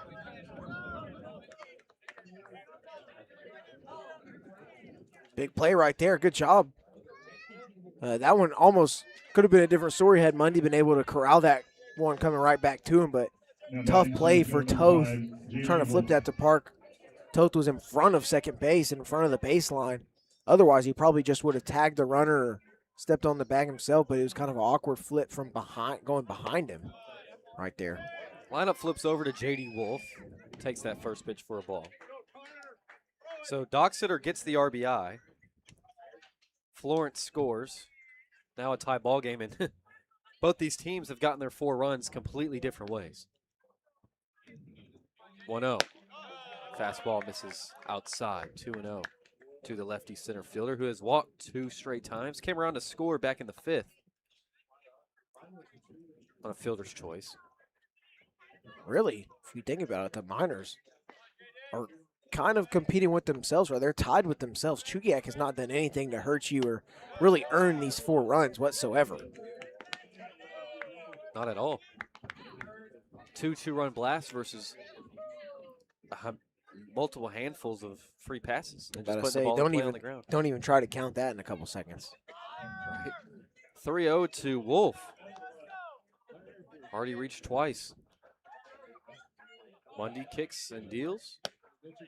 Catches the outer third. Wolf thought it was outside. Might have been a gimme from the home plate umpire. 3-1.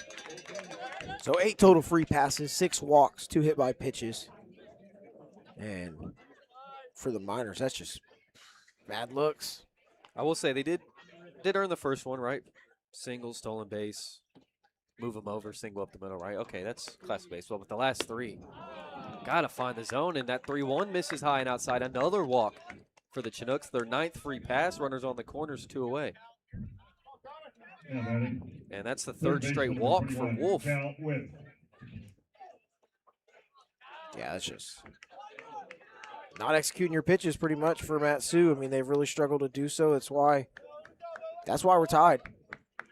Got to come in and just execute pitches. I really think the arms that the Miners have can really just pitch to contact against this Chinooks team, right? They have put up a lot of runs over the last week or so, but I really think they can pitch to contact, and they've just got better arms and better bats than the Chinooks. And they just got to trust that. Here's Cal Whiff, first pitch inside for a strike. Whiff is 0 for 2 with a walk last time up. Pop up and a ground out. 0-1 down the middle. 0-2 now. And Mundy finally ahead in the count. That's what it's talking about right there. Just throw strikes, man. Just keep it simple. It's just you and the catcher out there playing catch with each other. Nothing else around you matters. Go and execute. Hit your spots, and Mundy's doing that right here. Chance to, I mean, it could be a lot worse than 4-4 getting out of this inning. 0-2 from Mundy. Low and outside in the dirt. Blocked by Enoy. And Wolf is going to take second. Good read by Wolf. Didn't go. He won't get the stolen base. Just going to advance on the pitch.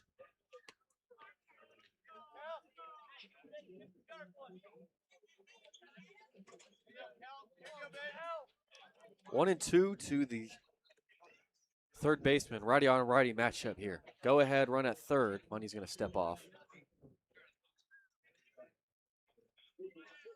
There you go. Just keep this at bat. Keep it in, your hands. Control it. Control your time and the hitter's timing. Working from the first base side of the rubber, the 1-2. Curveball just misses low. Great take there from Whiff if that missed. 2-2 now. Good miss right there, but I mean, great take from Whiff. Blue's not gonna call it. Way to know his zone and way to take. Saromsky on third, Wolf on second, the 2-2. Misses inside, count to go full. Whiff, who walked in the 5th, already now 6 on the year, leads the league. Of course, the Chinooks have played way more games, but nonetheless, he's gotten on base at an insane clip. 3-2 from Mundy. Wave and a miss, blew the fastball right by him upstairs, and Mundy strands 2, but the Chinooks plate 2 to even this game up at 4 apiece. Brand new ball game as we head to the bottom of the 6th at Hermon Brothers Field.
4-4 game in the bottom of the 6th.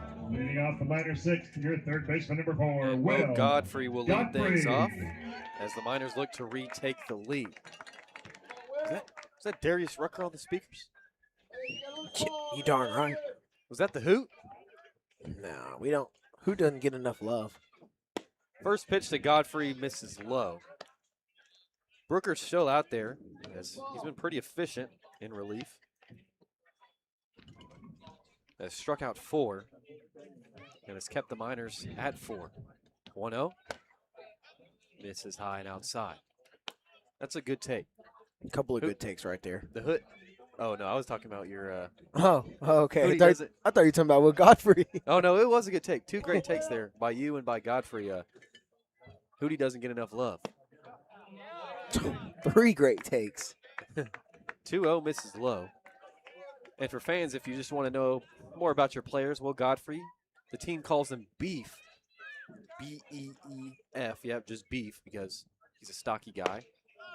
3-0 over the plate. Beef.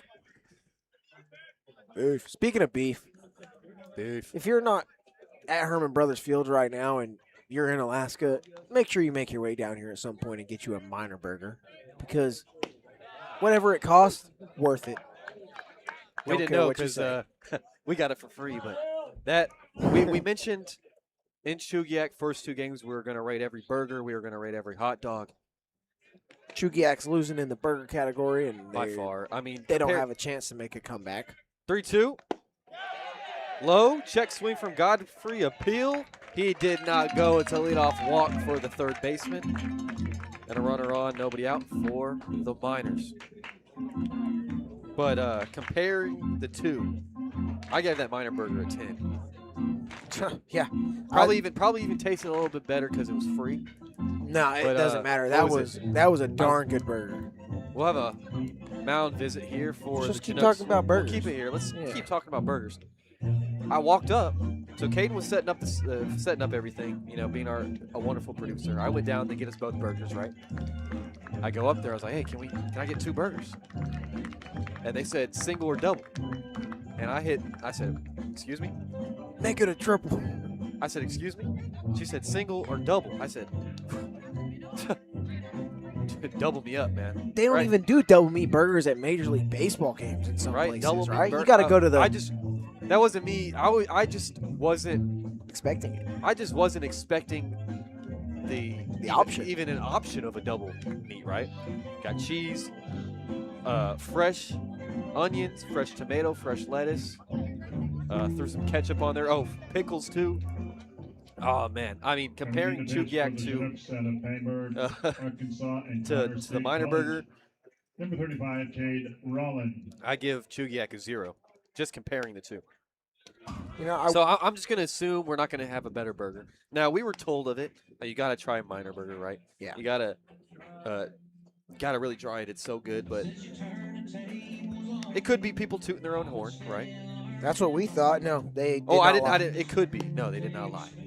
Peak. But you know, I will give a little slack to the burger and Chugiak because we didn't get to go get it ourselves. We didn't get to throw anything on it, right? They were just so kind enough to ask if we wanted food for free, brought it to us, and brought us some condiments. So, like, you can't complain about that. That was awesome. Yeah. Really appreciated that. You know, and me personally, like, it was during the middle of the game. I couldn't eat it just immediately like the Miner burger, so it got cold. Also takes points off, and there's nothing you can do about that. So we'll come back. New pitcher for the Chinooks. It's going to be number 35, Cade Rowland. Now batting for your Miners, your catcher, number 22. Rowland stands at Kaden 5'11", 210 Bessent. pounds. Freshman righty from Connors State College. And he's from Pangburn, Arkansas. The natural state, as they call it. First pitch to Enoy. He's going to bunt one to the left of the mound. Charging is whiff. His throw to first is off the bag, and Enoy's going to beat it out. Went for his third sacrifice bunt on the season, and it works out in his favor. Put it as a single, I say, and runners on first and second with nobody out. You trying to influence me on how I input this? Maybe. Beautiful bunt. Coach for Chugiak's going to come and ask if he surely was off the bag. He did look off the bag from here. Yeah. As Whiff had a tough play on the move and throwing that ball almost sidearm, if not sidearm. You know, because could you give the error to the first baseman there or on the guy that threw it? You know what I mean? Way too off. I mean, Zoromsky over at first made a great play, a great attempt at it, I mean. But now, 2 on, nobody out. Leading run in scoring position now. Here's Austin Park as the lineup flips over. You know, because this inputting thing is very new and some things are difficult, like plays like that. I like the idea of a single there. That one misses. Could you get behind that? Yeah. Scores decision? I'm down for infield single. Scores decision. I'll put SD in my book. 1-0. Park squares, pulls back. It's a strike regardless, 1-1. Think about it. The Chinooks don't get charged an error, and then the Miners get a hit. It's a win-win. Right? Maybe not if you're Roland. Park squares again, bunts it right in front of the mound. Roland's off. Corrals it, throw to first in time for out number 1, but a beautiful bunt from Park. Runners move up 90 feet. 1 away. That one's a little bit easier. Yeah. Makes it easier on me, too, so much appreciated. Fielder number 9, Jackson. So 1-3 sacrifice bunt for Austin Park. Does his job. We salute you for the sacrifice. Now here's Jackson Babcock. Curveball. A lot of movement on that one. Dropped in there for a strike.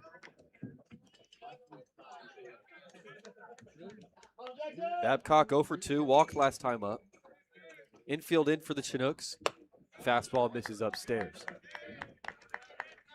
You know, we still, back to the food, still have to try the Miner dog or, you know, hot dog here at Hermon Brothers Field. But Yes. if it's anything like, you know, effort-wise, like the burger, it's going to be good. 1-1, drilled into right field, going to take the lead. Godfrey scores. Here comes Enoy. Throw cut off, not in time. Enoy scores, and it's a bases-clearing single for Jackson Babcock, and the Miners reclaim the lead. It's 6-4. How about that? Come in and do a job right there, Jackson Babcock. Good hard single through the middle, and then easy to score for Godfrey, but then how about Enoy hustling all the way around the bases, getting that much-needed insurance. Miners were looking for it after allowing this game to get tied up. They helped their pitching staff out right there. Good hustle all around. Pickoff attempt over at first, not in time, as Matt Blind digs in with the fresh Miners lead. You know, I accidentally did in my scores, or in my scorebook, I accidentally put Enoy on third base when he was still at second. So that seemed to work out in my favor too. Made a little mistake with the pen where I couldn't erase it. And paid off. Blind with a big wave and a miss, 0-2. And Babcock continues to drive in runners. RBI Fielder's Choice on Saturday, 3 on Friday. 0-2 misses low, so Babcock doing a great job in that 2 spot, just driving in runs. Yeah, and that's not a very common spot to be driving in runs is the 2 spot, but that bottom of the order for the Miners has done a great job. I mean, 8 and 9 have scored 3 of the runs. Runner goes, Blind strikes out, and ball gets away from Moyer covering the bag, and it's a stolen bag for Jackson Babcock. But looking at Babcock in the first game, that exhibition, had an RBI single in the second, RBI single in the 7th, and a sac fly in the 9th. So just continuing to do his job, as he's now got 6 on the season. Now batting your designated hitter Just number 3 games. 28. Already? Cooper Yeah. Graves. 3-1-2. 3-1-2, yeah. Yeah, how about it? It's impressive. Get a stolen bag there.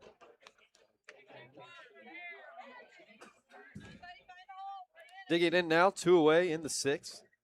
Here's Cooper Grace, rocking that gray sleeve on the right arm like he always does. Then the Cornhusker red accessories, like the end of that bat right there. Curveball in there. Left right over the plate, but Grace leaves it. Grace homered back in the third over the left field wall.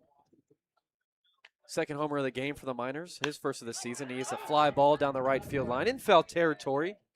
2 Chinooks giving chase, but it's going to fall. And it's going to be 0-2. Back-to-back curveball is kind of in on the hands of Grace. That time, he saw it just a little bit too late. Didn't see it quite in time, so he sent it the opposite way. But, you know, honestly, after hitting that home run, a guy you'd think maybe gets in, and you see a lot of guys just get in their heads a little bit, and they just swing really big, swing for the fences. Not Grace here. 0-2. Breaking ball in the dirt, blocked by Pruno. 1-2 now. Still seems pretty disciplined at the plate, despite, you know, after having a first pitch that you see in the third, taking it over the left field fence. Be swinging crazy if it were me. Rolling deals, fastball misses high. That one looked like it had some late run on it. 2-2. Grace did strike out swinging last time up in the fifth, but like I mentioned, other than that, the home run, a walk, and a stolen bag. 2-2. Sweeping slider misses outside. Count will go full. That pitch before, you talk about the run in, that was easily a sinker or a two-seam with a lot of yank on it. Right, a lot of late yank. I mean, you think the way Roland able to come in on the hands with that curveball, go in on the hands with that two-seamer sinker.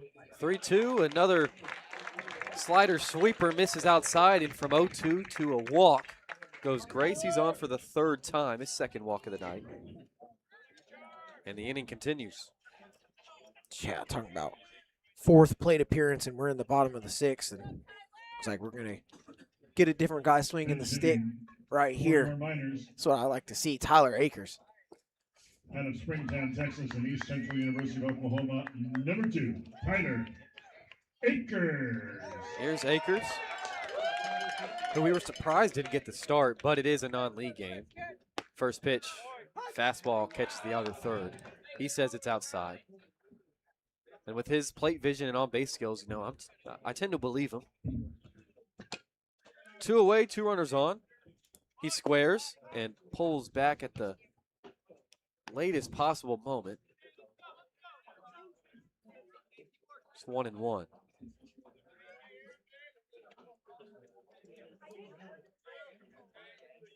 Roland checks second, deals. Akers squares, bunts it down the third base line. This is going to be a tough play, and they're going to have no shot at it. Roland didn't pick it up, and there's no way Whiff was going to make the play on the speedy Akers. A perfect bunt down the third base line. Now bases are loaded with 2 away. How about that? That's what I was talking about, man. Bring me Tyler Akers, put him in the box. Let something fun happen right there, and beautifully placed down the third baseline. As a lefty in the lefty's box, he has an advantage, you know, getting down the line. But, I mean, that one plays perfectly, died perfectly in that thick grass. I mean, that was beautiful. That's the type of stuff I love to see. I mean, we've seen everything in this game from the Miners. We've seen a couple of ones hit over the fence, couple of long balls, and then we've seen multiple beautiful bunts placed down. So Akers came in for Millar, excuse me. And if you're LeBron, you got to love that. He is a guy who loves some small ball. You see him go for the sacrifice bunt all the time. And, oh, I know he's loving that. I am. I know I am. Get back-to-back pinch hitters here. Here's Cash Millar. So Canyon Millar exits, and Cash Millar comes in to hit for Diesel Toth.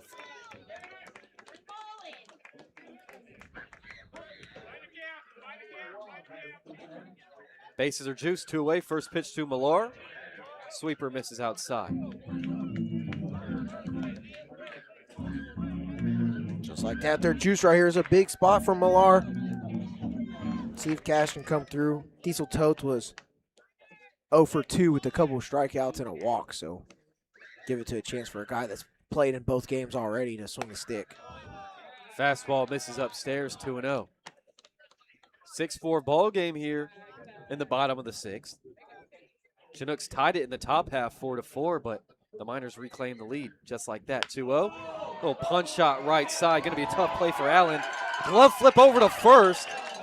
And Zaromski's able to keep his foot on the bag. What a play from Blake Allen over at second to keep this game where we're at. And the Miners strand the bases loaded, but retake the lead. It's 6-4 as we head to the 7th.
Top of the 7th here at in Palmer, Hermon Brothers Field, excuse me. You'll get it.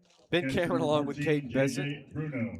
Miners with a fresh 6-4 lead and a new arm for Matsu. It's Jonathan Akers, the lefty out of Sam Houston. So back-to-back Sam Houston guys from LeBron.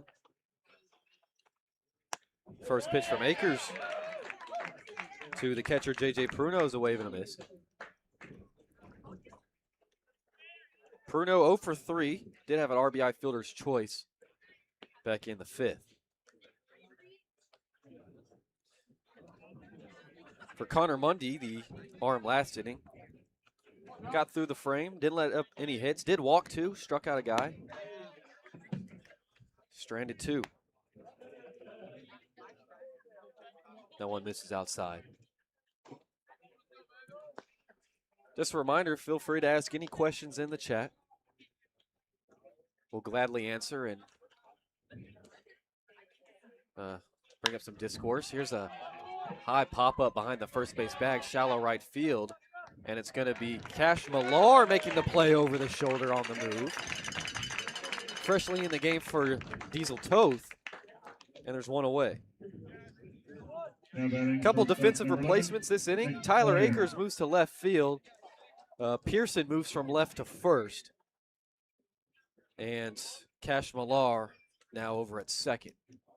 Yeah, you'd expect Pearson to go over from left field to first. He's listed outfielder and first baseman, but it makes sense. He's 6'3", so Big fits guy. right into first. Hard line shot down the third base line and into left field. That's a base knock for Nick Moyer. He's heading for 2. Coming up with the throw is Akers. Not in time. It's another hit for Nick Moyer. His season, or his bat remains hot.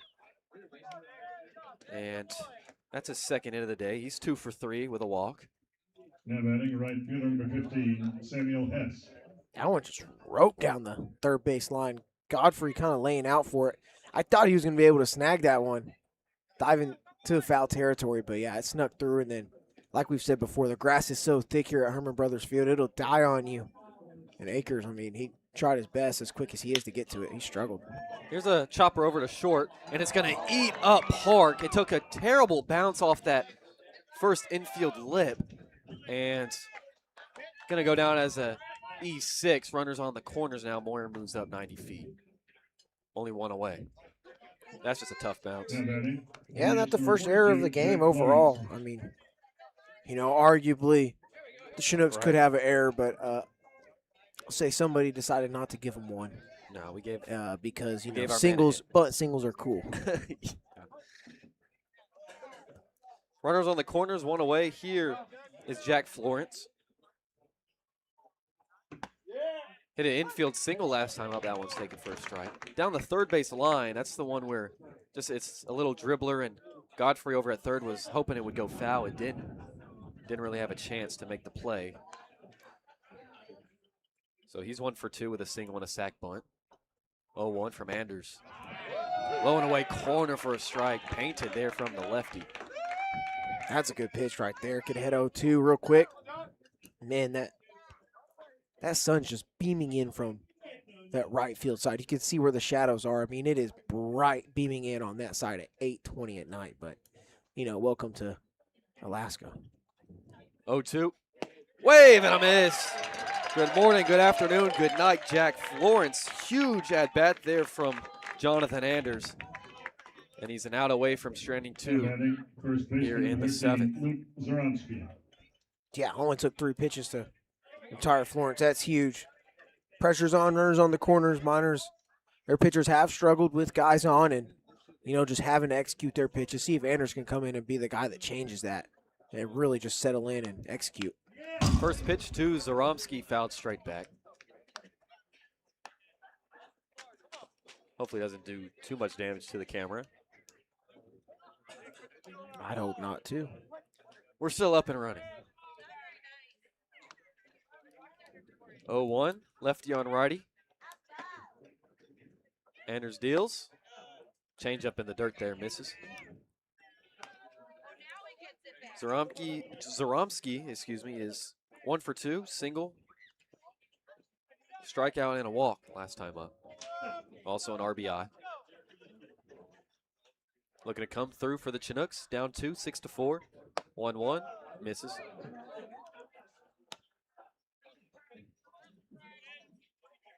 Anders right here, have to battle back. Don't want to be behind in the count right now. Yeah, it's just another opportunity for the Chinooks to take advantage of your mistakes. Anders checks first, 2-1. Fastball misses outside. 3-1 now to the first baseman. Missing with the fastball, too. That's just a pitch you got to have command with. Hit your spots. At least put it close. Give a chance to frame it and steal a strike or just make the hitter think about it. Maybe bite. 3-1 is a pop-up just behind the second base bag. Millar is going to get called off by Babcock, who's there to retire the side. Big John leaves 2 stranded and gets out of the 7th with a 2-run lead. Still 6-4 as we head to the bottom of the 7th. We're going to stretch here at Hermon Brothers Field. We'll be right back.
We just stretched here in Palmer Hermon Brothers Field. 6-4 lead for the Miners. And Alexander Pearson's going to lead things off. It'll be 7-8-9 due up in the 7th. And when he was pinch hitting in the 5th, he came in and hit one hard and on a line to right field. It looked like it was hit a lot harder and a lot further, but came in and first one he saw, he put good bat to ball. Swung at the first pitch last time up. This time takes it upstairs. Goes past Pruno behind the dish. Hits the backstop. 1-0. Just a bit outside.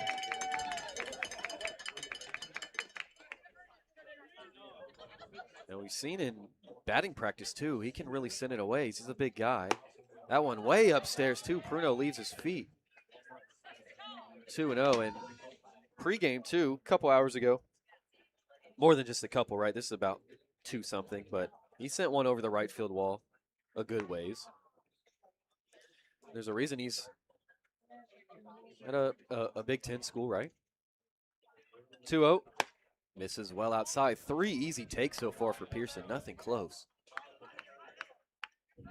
Yeah, Ott has come in and just been nowhere close to the zone. Oh, yeah, excuse me. I forgot to introduce the new pitcher, Colin Ott, number 27, right-hander. 3-0 to Pearson. Misses well outside. Maybe the easiest walk he'll take in his life. 4 pitches that missed big, and another leadoff runner for the Miners here in the 7th. Yeah, not much to it. That was pretty plain and simple, really easy. And here's a guy who's looking for his first hit. He's popped out twice and reached on a walk back last inning to lead it off. Guy that very much capable of ripping one anywhere he wants. He does have a tendency in BP at least to pull him to that right side. Here's Will Godfrey squares, bunts it in foul territory. Bruno's going to make a diving attempt, but about 2 feet too short. For a leadoff runner, the Miners have gotten the leadoff man on 4 times now, all by way of the walk. That is a shame that Pruno wasn't in frame there for that dive. That just tells you that he's out of frame on that and how big this backstop is. Yeah. Godfrey squares and draws back 1-1, excuse me. Godfrey so far 0 for 2. Pop up in foul territory, a fly out. And last time up in the 6th, walked, came around to score.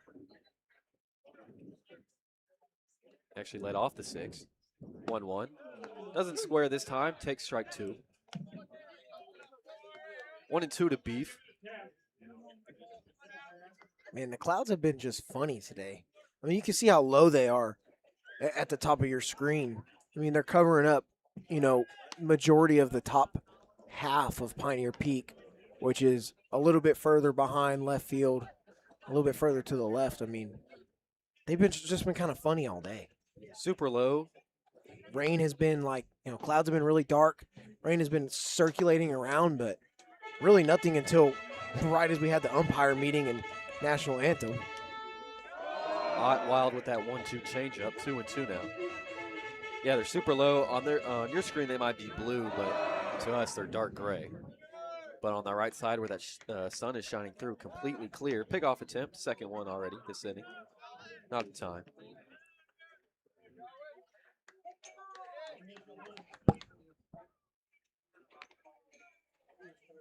See if Godfrey can get his first hit of the day right here. 2-2. Here's a ball, high fly ball to right field. Given chases as he looks up.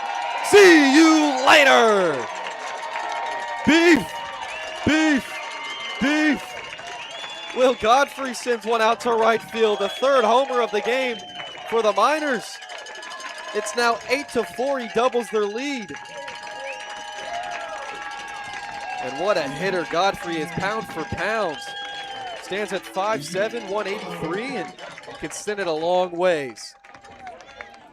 Kidding me? Get this guy an NIL deal with Arby's. He's got every piece of meat and beef that you can ask for, dude. Holy smokes, he ripped that one. I mean, that ball was on a line, too. Yeah, he's done that multiple times last few days in BP, though. It doesn't surprise me, honestly. Now here's Hazen Enoy, who homered himself back in the 2nd. Takes first pitch for a strike.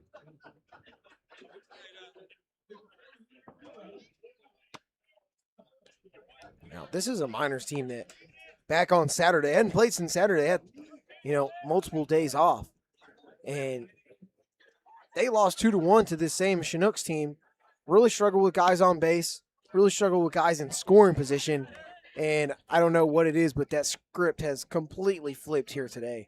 I don't know if it's just a Chugiak ace that gave him trouble or just playing. I don't know what it was, but it completely flipped it today. Here's a shallow fly ball to left field. Dockstander coming on, and he's going to make the play tumbling to the ground. For an interesting out number one. Almost fell down, almost like Enoy's first double of the season, where he kind of just hit a shallow fly ball that fell down the left field line, but this time Dockstander's all over it. So one away now in the seventh, 8-4. So there's been 3 two-run homers, one by Hazen Enoy, Cooper Grace back in the third, and now Will Godfrey. Now here's Austin Park for the 5th time tonight, waving a miss. It's got to be a good day when your 8-hole and 9-hole both have homers. Yeah. I like what you're thinking, Sweet Bacon. I mean, he gets a minor burger. I bet he likes it as well. I mean, hey, you know what? Hit a homer, get a burger. All these guys have hit 2-run homers. They all need double meat burgers. Right.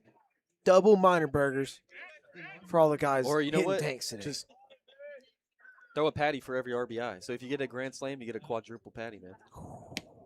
Just high cholesterol as out of the park. That'd be all right. That sounds phenomenal, though. Stomach's starting to get a little hungry. Let's talk about these minor burgers. Might need me another one. Big swing and a miss from Park there. 2-1.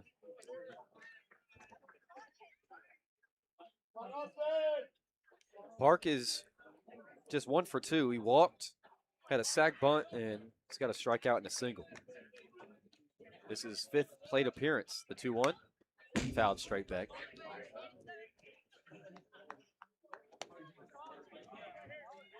Two and 2 to Park. Had that gnarly hop eat him up last inning.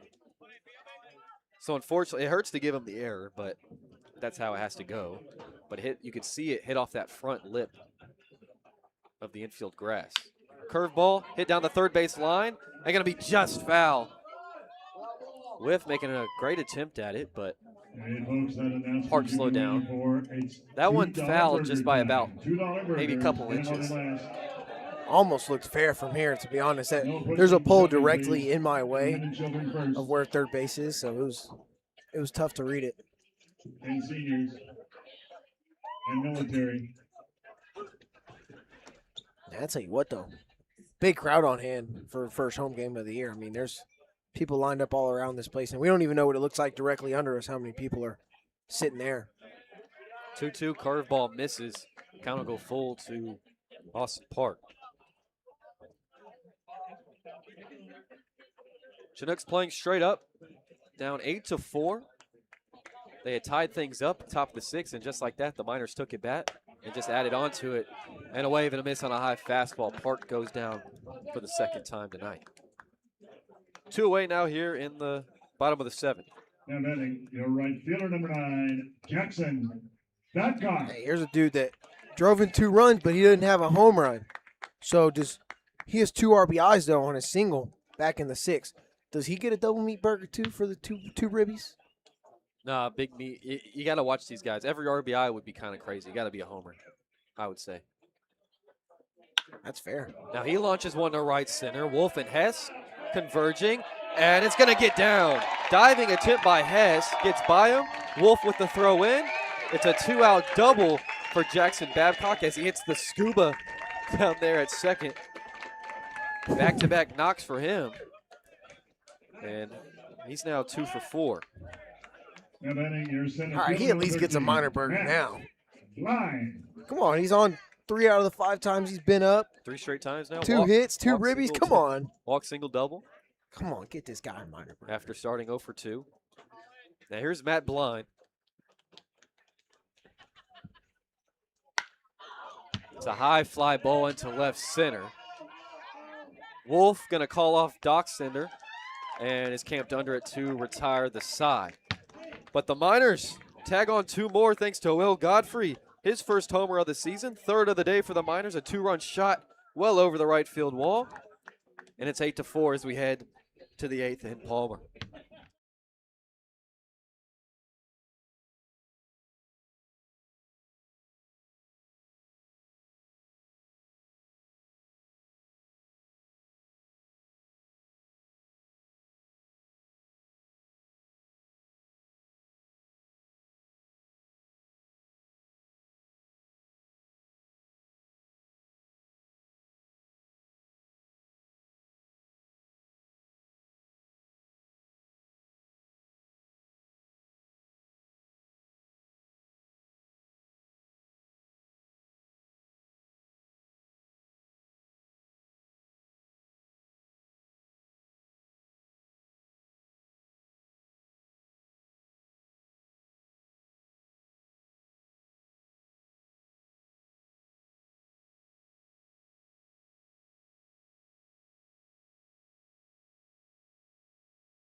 Miners lead 8-4 as we hit the bottom of the 7th, or top of the 8th, excuse me.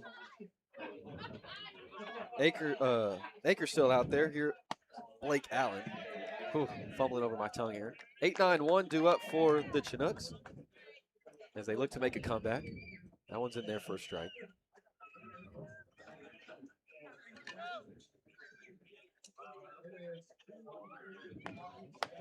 That one misses high and outside. Anders able to come up huge last inning when the Miners were only up 2, 6-4.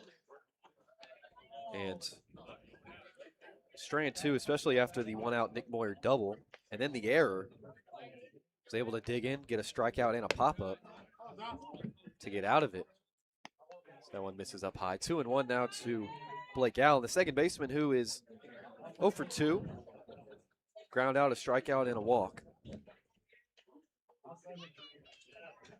Miners playing straight up, 2-1. Changeup misses outside, 3-1 now. How about that? Babcock and Mundy playing against each other, both from League City. Played against each other in high school. How about it? A lot of most guys that are from Texas on this Miners team are from the Houston area. Right, other than the Millar brothers from Austin. Yeah. That one's fouled off. Kind of go full. Yeah, well, they're listed Horseshoe Bay, if you want to be exact. Yeah, well, I know they went to, I actually don't know where that is around Austin, but I know they went to Vandergrift, which is in Austin High School. I want to say. And the 3-2 misses outside. It's a leadoff walk for Allen. He's on for the second straight time. Here it is. $466 for the winner. 114, Someone's taking home. 158. Whoa. 114. I was going to say. Someone's taking home almost 500? 8. I don't know. How do we sign up? Hey, that's my ticket. Yeah, so west of Austin's Horseshoe Bay, close to Marble Falls and Lake Buchanan and I actually never heard of it. Lake LBJ and Horseshoe Bay. Here's Doxeter, squares, pulls back, and it's a strike. You know, just going off assumptions, you know, I usually don't like to make assumptions, but going off assumptions that their dad was a big leaguer and World Series champ and co-host of or maybe just host of a very successful talk show, Intentional Talk, that they live in a nice area. Peg off attempt, not in time. Yeah, so But yeah, Horseshoe Bay is on Lake LBJ. Very nice. I've never been there, but I know people that have. Really a sweet spot. Not far from Austin. Yeah. But yeah, you could. I don't think they'd be mad if you said they're from Austin. They went to Austin Vandergrift. Yeah. They were Vipers in high school. So definitely went to school in the Austin area. 0-1 just missed. It's 1-1 now to the left fielder. It was 0 for 3, grounded into a double play back in the 6th, but it did bring in a run. That's when he tied up the game. So it does have an RBI. 1-1. Ugly swing there from Doxeter there. Just went about 3/4 the way and looked very uncomfortable. 1-2 against the lefty. But yeah, thank you to Sweet Bacon in the chat. Fun fact, you mentioned it, Kate. Babcock and Mundy played against each other in the same district in high school. Called strike 3 on the outer third. Beautiful pitch there from Akers, and there's one away. Picks up his second strikeout. Runner still on first. Played in the same district in high school, rival high schools in League City, and then find themselves as teammates just a few years removed. Beautiful story. J.D. Wolf. Correct me if I'm wrong. Looking at your scorebook, I don't think I've wrote a backwards K all night until just now. Everything's been swinging. There may have been one I might have just accidentally wrote. No, they've all been swinging. A lot of drop third strikes, I'll say. Here's J.D. Wolf, first pitch. Slider on the outer third. Lefty on lefty matchup here.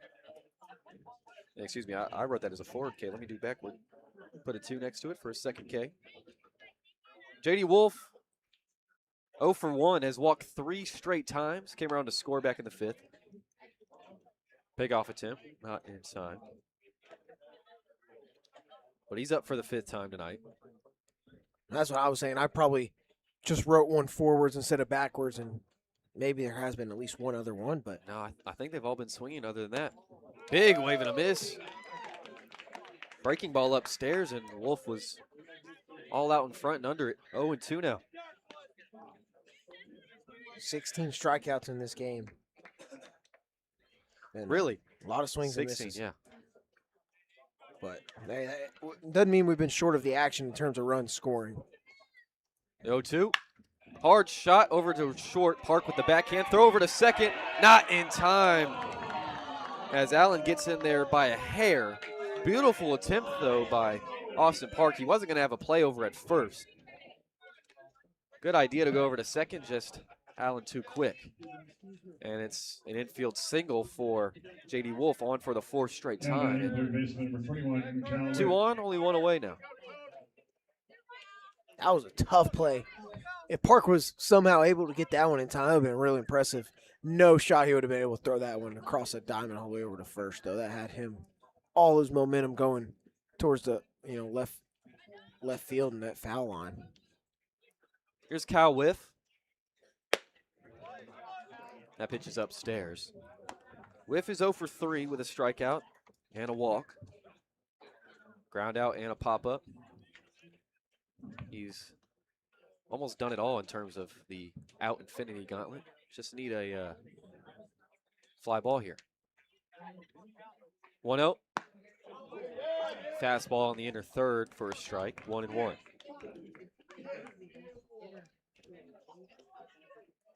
You have that one in the first inning for Whiff as a pop-up, not a fly-out. Yeah, I mean, it was Toth over at second. I know it was shallow right, but yeah, it feels weird. I'm not going to write fly out to second. Fairs. Pop up. If it's close enough to reach it, like if he can reach it, it's got to be a pop up, let's say. Right? Fairs. Yeah. Fairs. At a short pause, we'll resume play. Lefty on righty matchup here.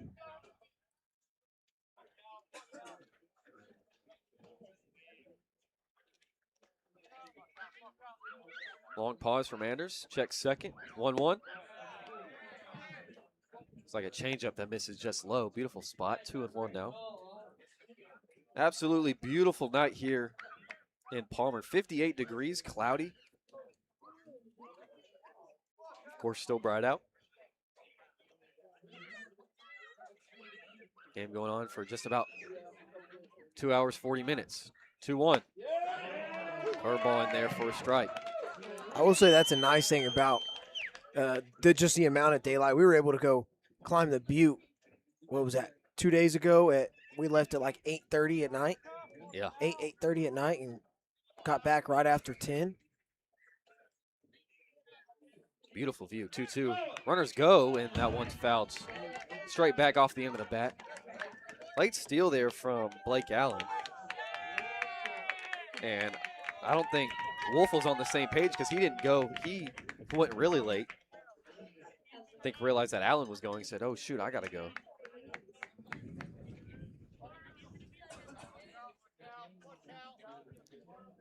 Anders working from the first base side of the rubber. Check second for a long while. Wait for Millar to back off. 2-2 in the dirt, blocked by Enoy. Count to go full. That block's a lot bigger than you think, right? It is a 4-run ball game. The one swing makes it a 1-run.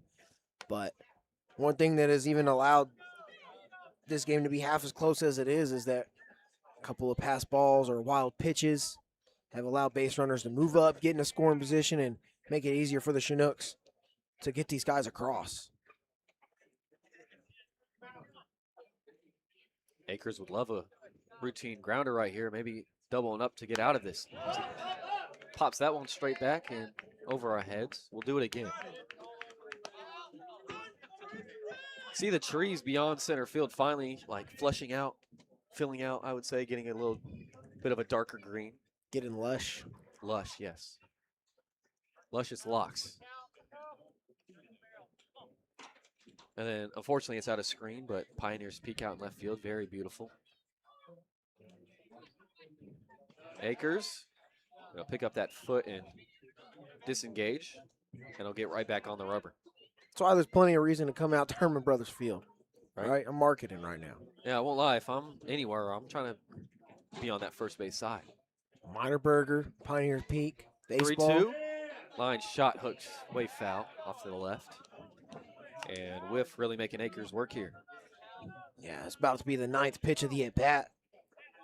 We've already seen 3 foul balls, 2 in a row here from whiff.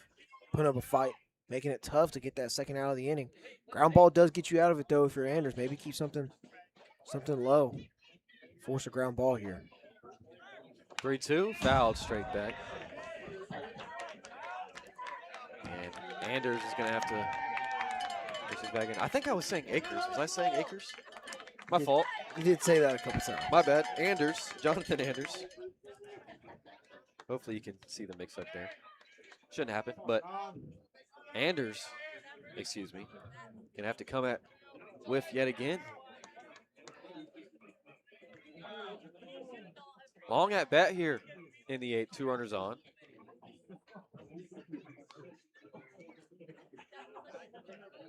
Anders deals, line shot into left field, and that's gonna head for the corner. That's gonna score a run. Akers gets to it quickly. Throw comes in, and it's an RBI double for Cal Whiff. It's now 8-5. What a job from Akers. What a jump he had, able to get on it, and keeps Wolf from scoring all the way around from first. He's at third now. That was a good at-bat. Really, Whiff really made himself just a tough guy to put away there. And yeah, he comes through here for the Chinooks, gets them 1-out knock, drives in a run. But yeah, good job by Akers running that one down in the corner. Good guy to have in the outfield because certainly the speediest guy out here, speediest of the 9. That was a 10-pitch at-bat from Cal Whiff, ending in an RBI double. Just, I mean, what a plate appearance, right? Yeah. Here's J.J. Pruneau. First pitch misses outside. He's the tying run. Got 2 guys in scoring position, 1 away. Wind slightly blowing out to straightaway center. Fastball misses outside. Pruneau is 0 for 4 with an RBI ground out, or fielder's choice, I should say, back in the 5th, but pop up, fly out, another ground out.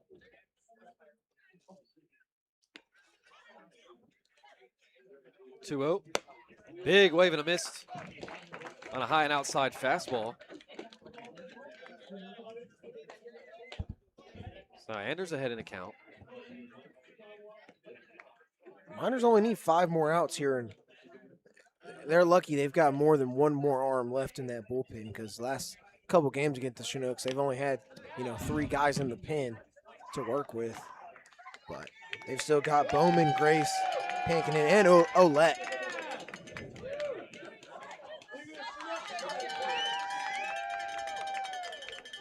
Counts 2-2. Excuse me. I meant to say Anders was behind the count before that pitch. Whiff on second. Wolf on third. 2-2. Fouled straight back yet again. Barely staying alive is Bruno. And another Chinook really making him work. Yeah, Yes. Anders already at 37 pitches. 25 strikes, though. I mean, he's done a good job of throwing strikes as so many foul balls gets that pitch count up. Is Auden Pankinen getting loose in the minor bullpen, a guy you haven't heard yet because it's a freshman from Nebraska that just got here last Saturday, hadn't played yet. 2-2. Upstairs, count will go full. And if you're curious about the cheers, Jackson Baker continuing to come near the backstop, getting those foul balls as these Chinooks battle hard. And they'll give him a little applaud. Got to respect the hustle. Hey, just because you ain't throwing today don't mean you ain't working. 3-2, fastball misses low. Very close pitch there, but good take from Bruno, and he's on for the first time tonight, and the bases will be juiced for the Chinooks, and LeBron's going to point to the bullpen for a new arm. Yeah, he figured that was coming. Driving 10 miles in Pankinen gonna have to come in and 45 only saves about 2.5 minutes. one swing away from taking the lead are the Chinooks, so Pankinen better come in ready to shut down this offense. It really hasn't done much of hitting the ball too well, but they've done a better job of it this inning compared to the rest of the night. So their bats have gotten a little bit warmer. He's really going to have to shut them down. You know, being only 5 outs away, you'd really, really hate to blow a 4-run lead this late. So with the new arm coming in, we'll step aside just real quick. We'll be right back. Miners with an 8-5 lead. Bases juiced, 1 away in the 8th.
New arm for the Miners.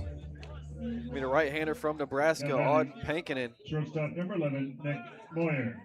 Sporting that number 25, stands at 6'3", 195 pounds, from Hudson, Wisconsin. He's a sinker baller. First pitch, in there for a strike. He'll face Nick Boyer, the hottest bat for the Chinooks. Maybe the last guy you want to face. He's off to a very hot start. Already 2 for 3 tonight, but batting over 700, 0-1. Line shot in the right field, and add another one from Boyer. That's going to score a run. Here comes the second. Throw home is just offline, and it's a 2 RBI single for Nick Moyer, his 3rd hit of the night. It's now a 1-run ball game. In the top of the 8th, it's 8-7. Man, welcome to the ball game and welcome to the ABL, Pankinen. That's not a warm welcome whatsoever. And that's 2 runs going to be given to Anders, too. Batting right field, Miners number just 16, Samuel Hess. when you score 8 runs like this, you really should expect to be able to execute on the bump and, work with the lead like they have been working with. Came into this inning with the 4-run lead, and it's just been tough going for the Arms really overall tonight. First pitch to Samuel Hess. Misses. Tying run on second. Chinooks yet again have fought their way back.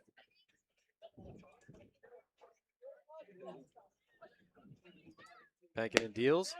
Ugly swing from Hess there. Umpire said he went around. It's 1-1.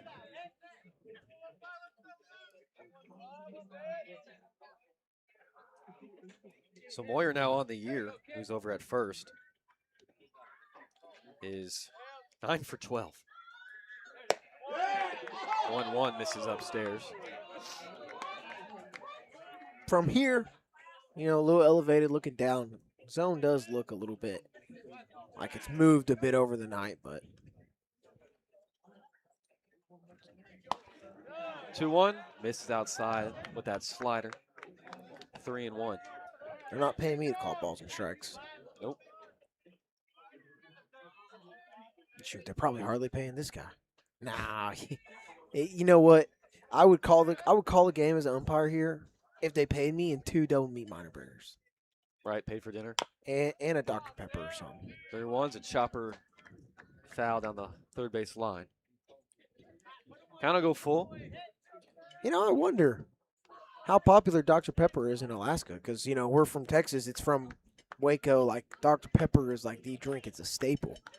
Right. I wonder what's the beverage. I didn't You even know, if notice. anybody can tell me in the chat, what is the beverage of choice or soda of choice to Alaskans? 3-2, pop up, right side, gonna get out of play. Some kids go chasing after it. Somebody on it. Man, I need a guy on that. God, I used to hate hearing that. Yeah, that's why you stay far away from the dugout gate. Right. So that way you don't have to be on it. Hey, man, you're close to the gate. You're on it. Or you just tell the freshman. Payoff pitch, misses outside, and the bases will be juiced as Hess draws a walk. Just like that, loaded again. Pankinen comes in, lets up a 2 RBI single to Moyer to right field, and Now batting DH a hard-fought walk to Jack Hess, Lawrence. who's on for the 3rd time tonight. 4 if you count the error, but he's got 2 hit by pitches and a walk. Here's Jack Florence. First pitch is in there for a strike. Florence is 1 for 3 with a single strikeout groundout. Also has a sac bunt.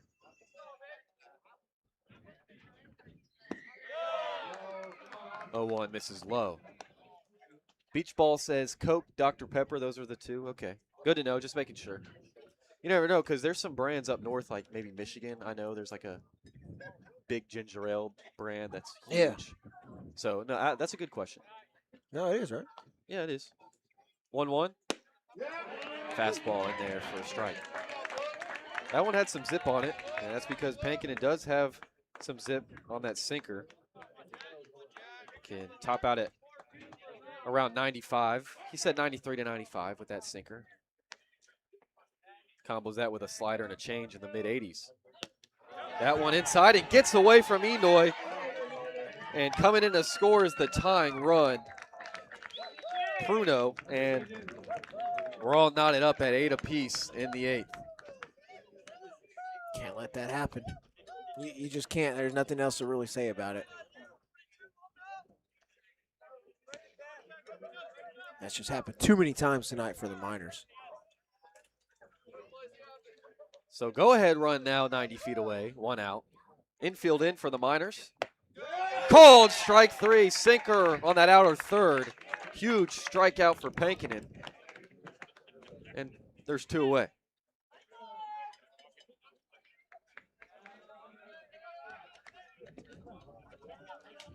Now batting first baseman number 13, Luke Zorowski. Good way to respond, huh?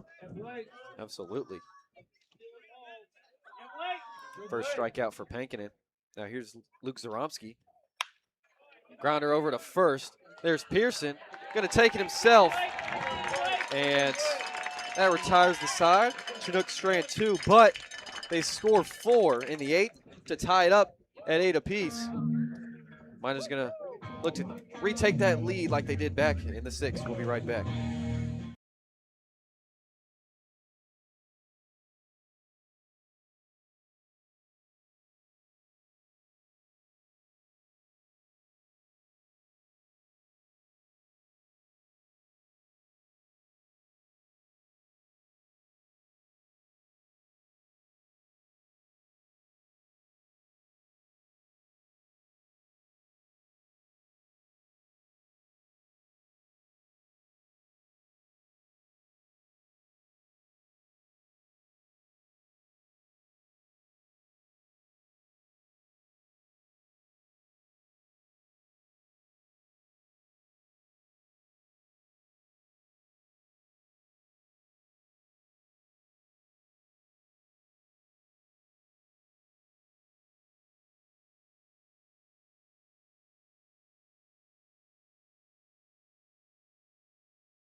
Brand new ball game, 8 apiece as we hit the bottom of the 8th. Cooper Grace. And Cooper Grace is going to lead things off for the Miners as they look to reclaim the lead. First pitch to Grace. This is upstairs. Grace back in the 3rd, hit a homer. 2-run shot out to left field. But he's 1 for 2 so far. Homer in that homer and 2 walks, along with a strikeout. Head 2-0 here. Chinooks playing straight up.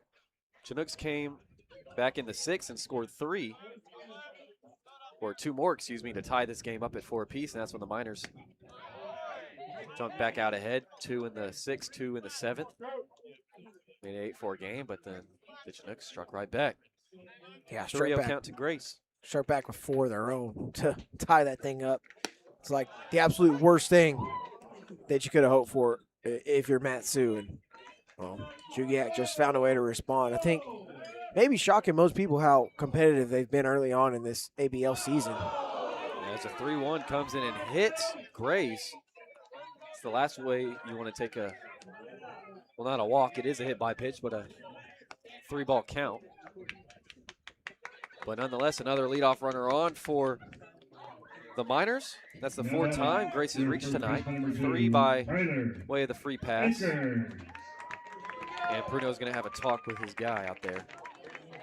Make sure to settle him down and try not to let the Miners retake the lead in the bottom of the 8th.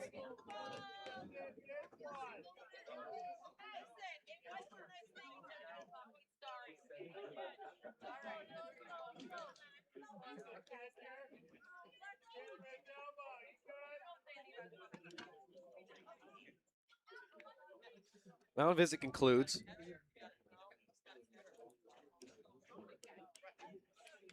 And here's Tyler Akers, who had a bunt single up the 3rd base line last time out. Squares again, bunts it to the left of the mound, this time not tugging the line, but Roland's going to have a hard time fielding it, and Akers beats it out. Another infield single for Akers, 2 bunt singles that is. And runners on 1st and 2nd for the Miners now, nobody out. That's electric, man. I don't care if you love the long ball or not. Watching a guy come in and just Now batting. able to literally hit the ball Second right to baseman, you Number 1. and say, hey, I bet you can't Come on. grab this ball and throw it over there before I run over there. Like, I mean, he's giving you very much a chance to just go get it and get him out, and he's just beating you. Now here's Cash Millar, bunts it to the left of the mound. Going to be a tough play for Roland. His throw is just barely going to be in time. Good scoop over there by Zaromski. But Millar does his job, moves over Akers and Grace, 90 feet. Very much a chop right there. Fielder number 30, In an Alexander 8-8 ball game where we've Bessent. seen runs really coming across with the long ball for Matsu. And we've seen some bunts already for the Miners, but LeBron going with the small ball approach here late, and it's paying off. That's why they're going to have to bring the infield in, because that's a go-ahead run. Here's Alexander Pearson, first pitch. Ball misses way high and outside. Infield in for the Chinooks as Grace over at third is the go-ahead and possibly winning run.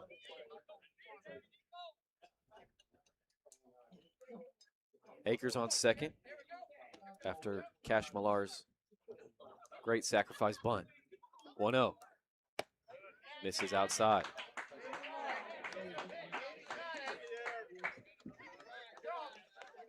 Pearson so far with the line out to right and a walk last inning in the 7th to lead off and came around to score on that Godfrey home run, who awaits on deck. 2-0's in there for a strike. So I just pretty much confirmed this on my own, doing some research. But Cade Roland for the Chinooks, and then this Roland, who's pitching right now, brothers from Arkansas. Also, it's a different Roland.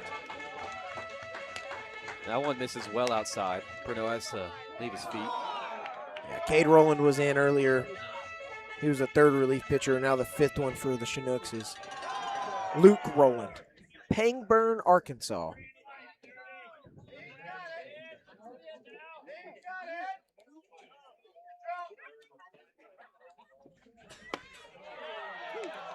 Three-1, excuse me, is on the outside corner. 3-2 now to Pearson. Track meet Tyler, I like it. Flash Akers, track meet Tyler. Flash Akers, I like Flash Akers. We'll ask him which one he prefers. 3-2. Foul, straight back, Pearson stays alive. A lot of balls in play can get this possibly winning run in as the crowd applauses Jackson Baker yet again. Had a boy Cheddar. Cheddar Jackson getting about his, I don't know, full 10th throat. foul ball straight back from beyond the backstop. Maybe more than that. 3-2. Pop up, left side, gonna get out of play. Godfrey awaits on deck.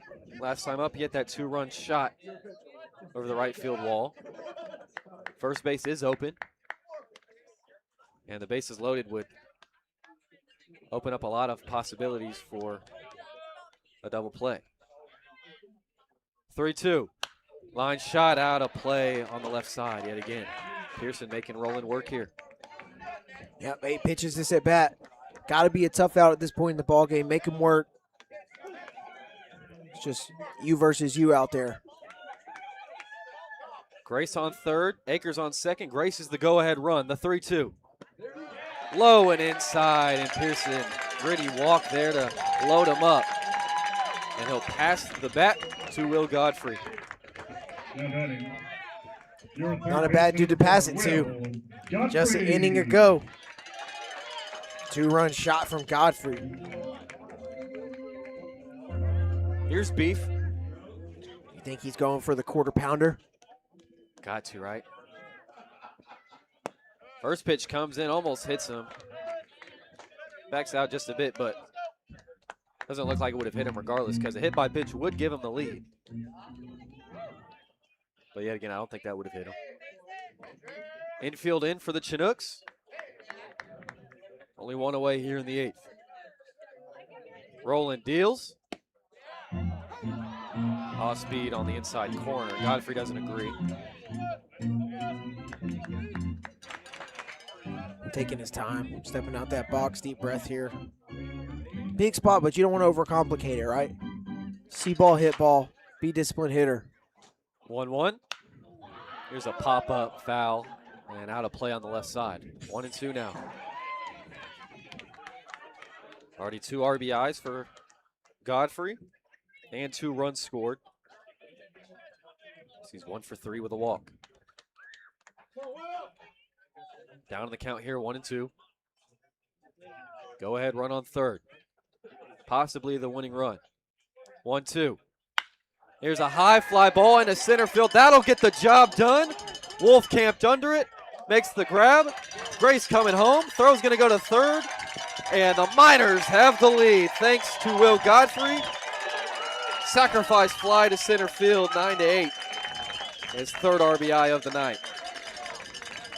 How about that? Both guys moving up too. Pearson and Akers go up 90 feet. Heads up base running from Pearson there, seeing the throw going from deep right center all the way to third. No way they were going to get the speedy Akers, and Pearson takes advantage, moves up to second. Now here's Hayes and Enoy. Chance to add on, give some insurance for the Miners. Thinks about that one, takes it, strike.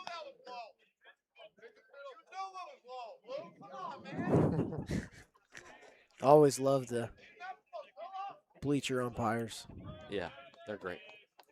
Never want to lose them. Here's a pop-up foul beyond the third base bag and going to drop out of play. 0-2 now to the high school grad, Cal Poly commit. And a 2-run shot over the right center field scoreboard and cleared it. And I say cleared with conviction. He's got a lot of power all sides of the field. He's a great defensive catcher. 0-2. Weak curveball, misses well outside. But we were talking about this earlier. Don't want to assume anything or whatnot, but you know, he mentioned it took a lot and took the camp of his life just to get that Cal Poly commit. But just looking at him now, just thinking about what he could become, he could go to a big school, you know, with the transfer portal these days. Although Cal Poly did just go to Supers, right? Yeah, but that also is one of the reasons I like the transfer portal being what it is, because some guys do get underlooked, and I think Eno is one of those guys. It's hard to get looked at in Hawaii. Hard to get people to come see you. That's why you got to go have a camp of your life. It's tough to play summer travel ball, too. You're kind of stuck in the same state playing against the same guys that you played against in high school. 2-2 goes behind Enoy, but Pruno's all over it. Saves another run. Akers on third, Pearson on second.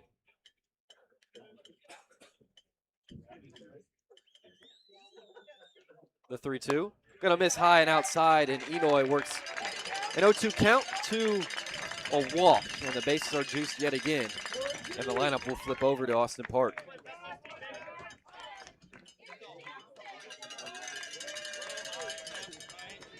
And Enoy on for the third time tonight. He's 2 for 4. Command been a problem for both sides. This is a 10th Chinook walk of the day. Yeah, 20 total free passes this game, I believe. At least 20. Yeah, I think the Miners had 10 of their own. Oh, no, free passes. It's more than that. Oh, yeah, hit by pitches, you're right. Yeah. And surprisingly, we've just hit over hour 3 on this game.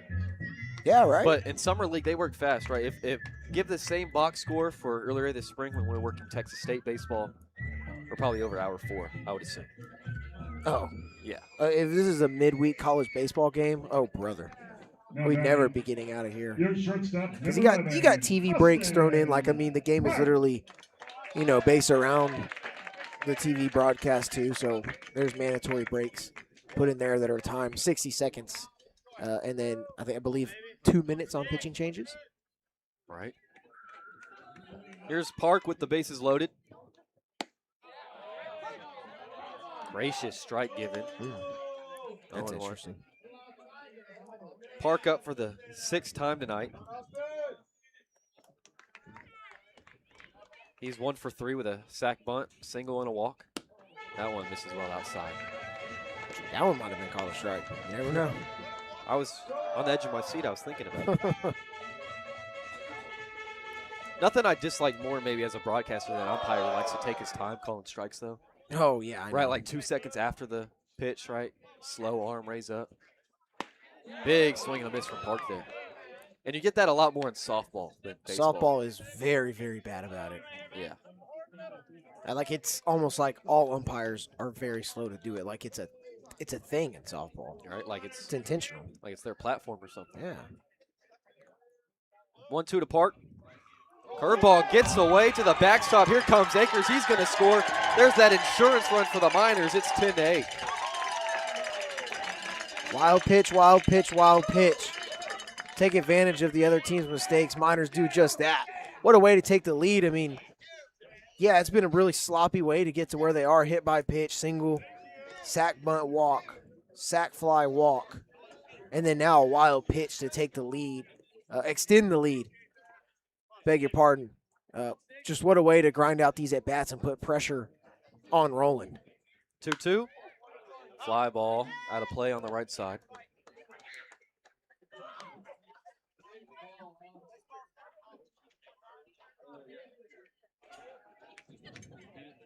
Enoy on second. Pearson on third. Miners definitely wouldn't mind any extra runs. They've scored 2 runs each in the last 3 innings. Oh, and this is low. Count to go full yet again. Working counts really, really good so far today. I also think that's why we've seen so many walks. Guys have done a good job working counts. Absolutely. A lot of deep counts today. 3-2. Here's a pop-up right side in foul territory. And it's going to get out of play. We'll do it again. And looking at it, it's a day of twos, I should say. 2 runs in the second and third for the Miners, and 2 runs in the 6th, 7th, and 8th. 5 different frames with 2 runs. 2 runs in the 8th so far. So far, right? That could very much change with 2 guys in scoring position. There's 2 outs, though. Base knock to the outfield should be able to score 2. I think Park can do it. Looking for that first ribby. 3-2 misses outside. Another walk here tonight. And the bases are going to be juiced yet again. Doesn't even have to. Didn't even really get a chance there. He did a good job working that at bat, though. Fouling pitches off, making Roland work, and comes out on top for a guy like Babcock, who having a great day so far. I mean, 2 for 4, been on base 3 times, got a couple hits, couple ribbies, stolen bag. Double last time out to right center. 2 RBI single back in the 6th. First pitch comes in, and that go between his legs? Good stop from Pruno regardless. 1-0. That's 2 hitters now. Roland's thrown behind. Enoy and now Babcock have had balls land behind them. And then think about that wild pitch that got away from Roland, too. It's been kind of all over the place. 1-0 leave, left upstairs, excuse me. 2-0. Babcock started the night 0 for 2 with a ground out and a fly out. But since then, a walk, single, and a double. Here's a ground ball right side. Going to be gobbled up by Zaromski. And the flip over to Roland covering first in time to retire the side. But the Miners retake the lead. 8-10. They go to the top of the ninth to close it out here on opening day at Hermon Brothers Field. We'll be right back.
Top of the ninth, 10-8 ball game. Miners looking to close out the Chinooks Chinooks there in the ninth. Second baseman number 2. for the Mike win Allen. on opening night here in Palmer. Pankinen back out there looking to close the doors. First pitch to Allen. Misses inside. Gotta watch out. In the 8th, the Chinooks sent 9 guys to the plate, scored 4, tied up this game, and just like that, the Miners retook the lead. But Allen, who led off the 8th inning, will lead off the 9th. That one in there for a strike. Allen's 0 for 2 with a ground out, a strikeout, and 2 walks. Came around to score last inning. 1-1. Here's a pop-up foul beyond first base, and going to carry quite far. Fan's going to get a souvenir. Got 2 strikes already on the leadoff guy here in the ninth. And, you know, I think Sweet Bacon knows what he's talking about when he says, got to get the first one. Got to get the first one. That's the toughest out to get. Once you get that first one, you kill a little bit of hopes that the Chinooks may have, but then you also kind of pull some momentum in this half inning on your side. That one misses high.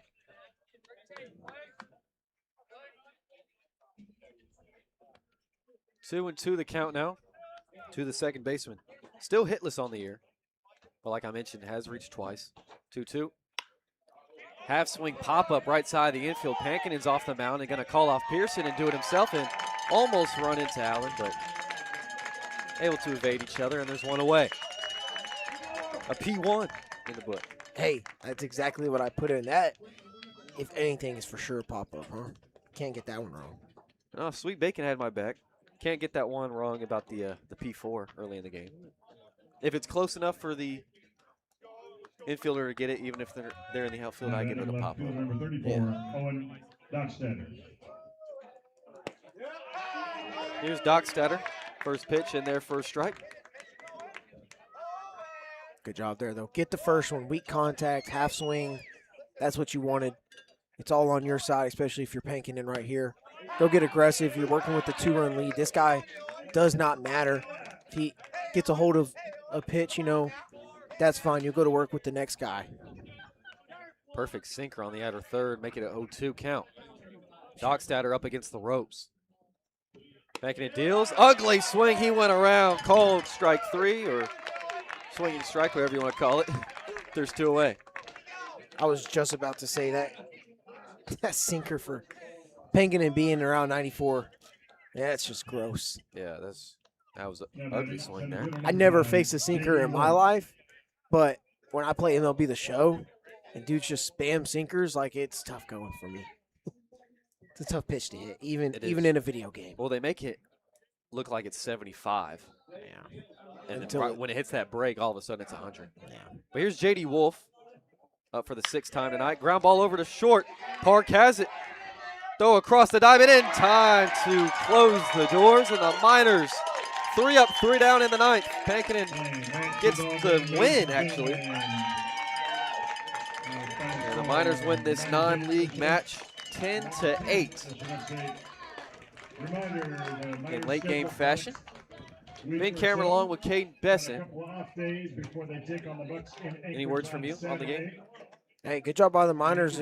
Pitchers kind of put themselves in a tough spot for sure, but I think they worked themselves out of some tough situations, and offense came through. They were absolutely just lighting up the scoreboard, especially with the long ball. I'm sure fans enjoyed that first time at Hermon Brothers Field. That was cool to see. A good win. Get yourself in the win column, though it is a non-league game. Miners 2-0 in non-league games, 0-1 in league games, so I'd like to see that change on Saturday in Anchorage, but hey, it's a win's a win. Yeah, we're going to step aside real quick, but when we come back, we'll have an interview with hopefully Coach LeBrun and or Will Godfrey Beef. Stick around. Good win by the Miners. We'll be right back.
We're back. Final score, Miners 10, Chinooks 8 here at the opening night at Hermon Brothers Field. Joining us is assistant coach Jackson Jarvis, or as everyone else calls him, JJ.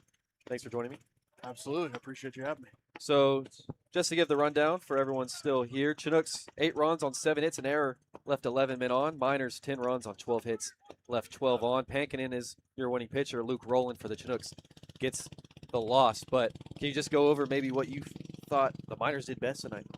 I thought we did a pretty good job. Had a pretty balanced offense for the most part. I think we had 4 or 5 extra base hits, 3 or 4 bunts, a couple of them sack bunts, a couple of them bunt for hits.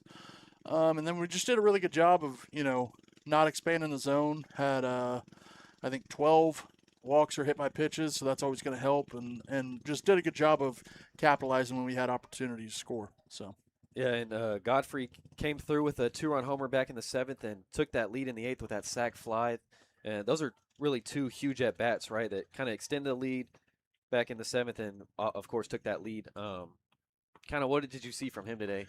I think he's just done a good job of, as he's gotten up here, didn't get to play a ton this spring, and so he's gotten up here and grinded. He's hitting a lot, before and after practice and whatnot, and always asking me or Spence, our first base coach, kind of, what he can be working on, and so just seeing a kid who's, kind of working his butt off, and it's paying off so far. Yeah, and interesting day from 5 different pitchers, right? A lot of free passes from both sides, but overall, can you talk on the pitching performance from everyone combined? Overall, I thought kind of honestly from both squads, they didn't, get ahead early. And then the guys that did had success. If you kind of look over the course of the game, the guys who had, clean innings were often guys that were getting ahead early, which that's, the name of the game. It's on, the defense and pitching side. You want to get ahead early and then try and get to 2 strikes as quickly as possible, because then you can start using either waste pitches or find a way to, force some action, whereas on the offensive side, you want to be patient and, get your pitch. And if they're not serving your pitch, then you don't want to get out of your groove. So. Yeah, and defensively, much better night defensively. And honestly, the last 2 games than that first exhibition game, right, 14-5, was kind of messy overall on both sides. But defensively, you like what you're seeing? Absolutely. I think we got a good core group of guys in the outfield that, can go get it. Got a couple guys that, all of them can really play center field, but, only one guy can be out there at a time. So it allows us to kind of spread them out and cover the gaps and the lines more. And then on the infield, got a couple guys that are just kind of fighting for spots there in the middle infield. But overall, we did a pretty good job. Didn't kick any balls. Did a good job just making the easy play. A lot of guys, if they don't have a play, they'll try and, make the Jeter play or whatever it may be. And the biggest thing is just make the one that's right in front of you. And if you don't have that, then look to the next one. Yeah, and then just one more guy in that lineup, Akers, coming in as a pinch hitter. I assume didn't get the start because it was exhibition game, but 2 bunt singles. Yeah. Right on the left side of the infield. I mean, and then the speed, he came in, scored a huge insurance run. And can you speak on his performance, maybe his role that he'll have? Yeah, I mean, that's going to be a part of his role, whether he's starting or not. Bunting is going to be a part of his game, whether it be sack bunts or bunts for hits. With that kind of speed, it's hard to not use that part of the game. And so, especially with this grass here, got thicker grass up here in Alaska, so it's going to play to his strengths. And then going from there, I mean, he's going to be a guy that can, either come off the bench or hitting probably the leadoff spot. So it allows us to have depth, which is always a good thing moving on in the season. All right, and final question. 2 off days, or maybe not off days, just games, no game days until hit the road, Anchorage for the second official league game on Saturday. Just these next 2 days, what are you probably looking to work on most with this team? Tomorrow, I think we're just going to kind of have an open field day for them, to where it's, hey, we'll be up here working on the yard a little bit, and if you guys want to come get some swings or get some throwing in, we'll be up here and get some more individual work with them, and then kind of have more of a full squad practice on Friday, and then be ready to go take care of business against the Bucks on Saturday. All right, thank you, Coach Jarvis, or just say JJ. Thank you for joining us. Absolutely. Miners win 10-8. I believe we'll be back with Kaden Bessent if he's waiting outside this door. But once again, Miners win, and they'll play the Bucks in Anchorage on Saturday. Stick around. We'll be right back.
Ben Cameron along with Kaden Bessent. Final, I guess you should say, segment before we sign off. Miners win 10-8.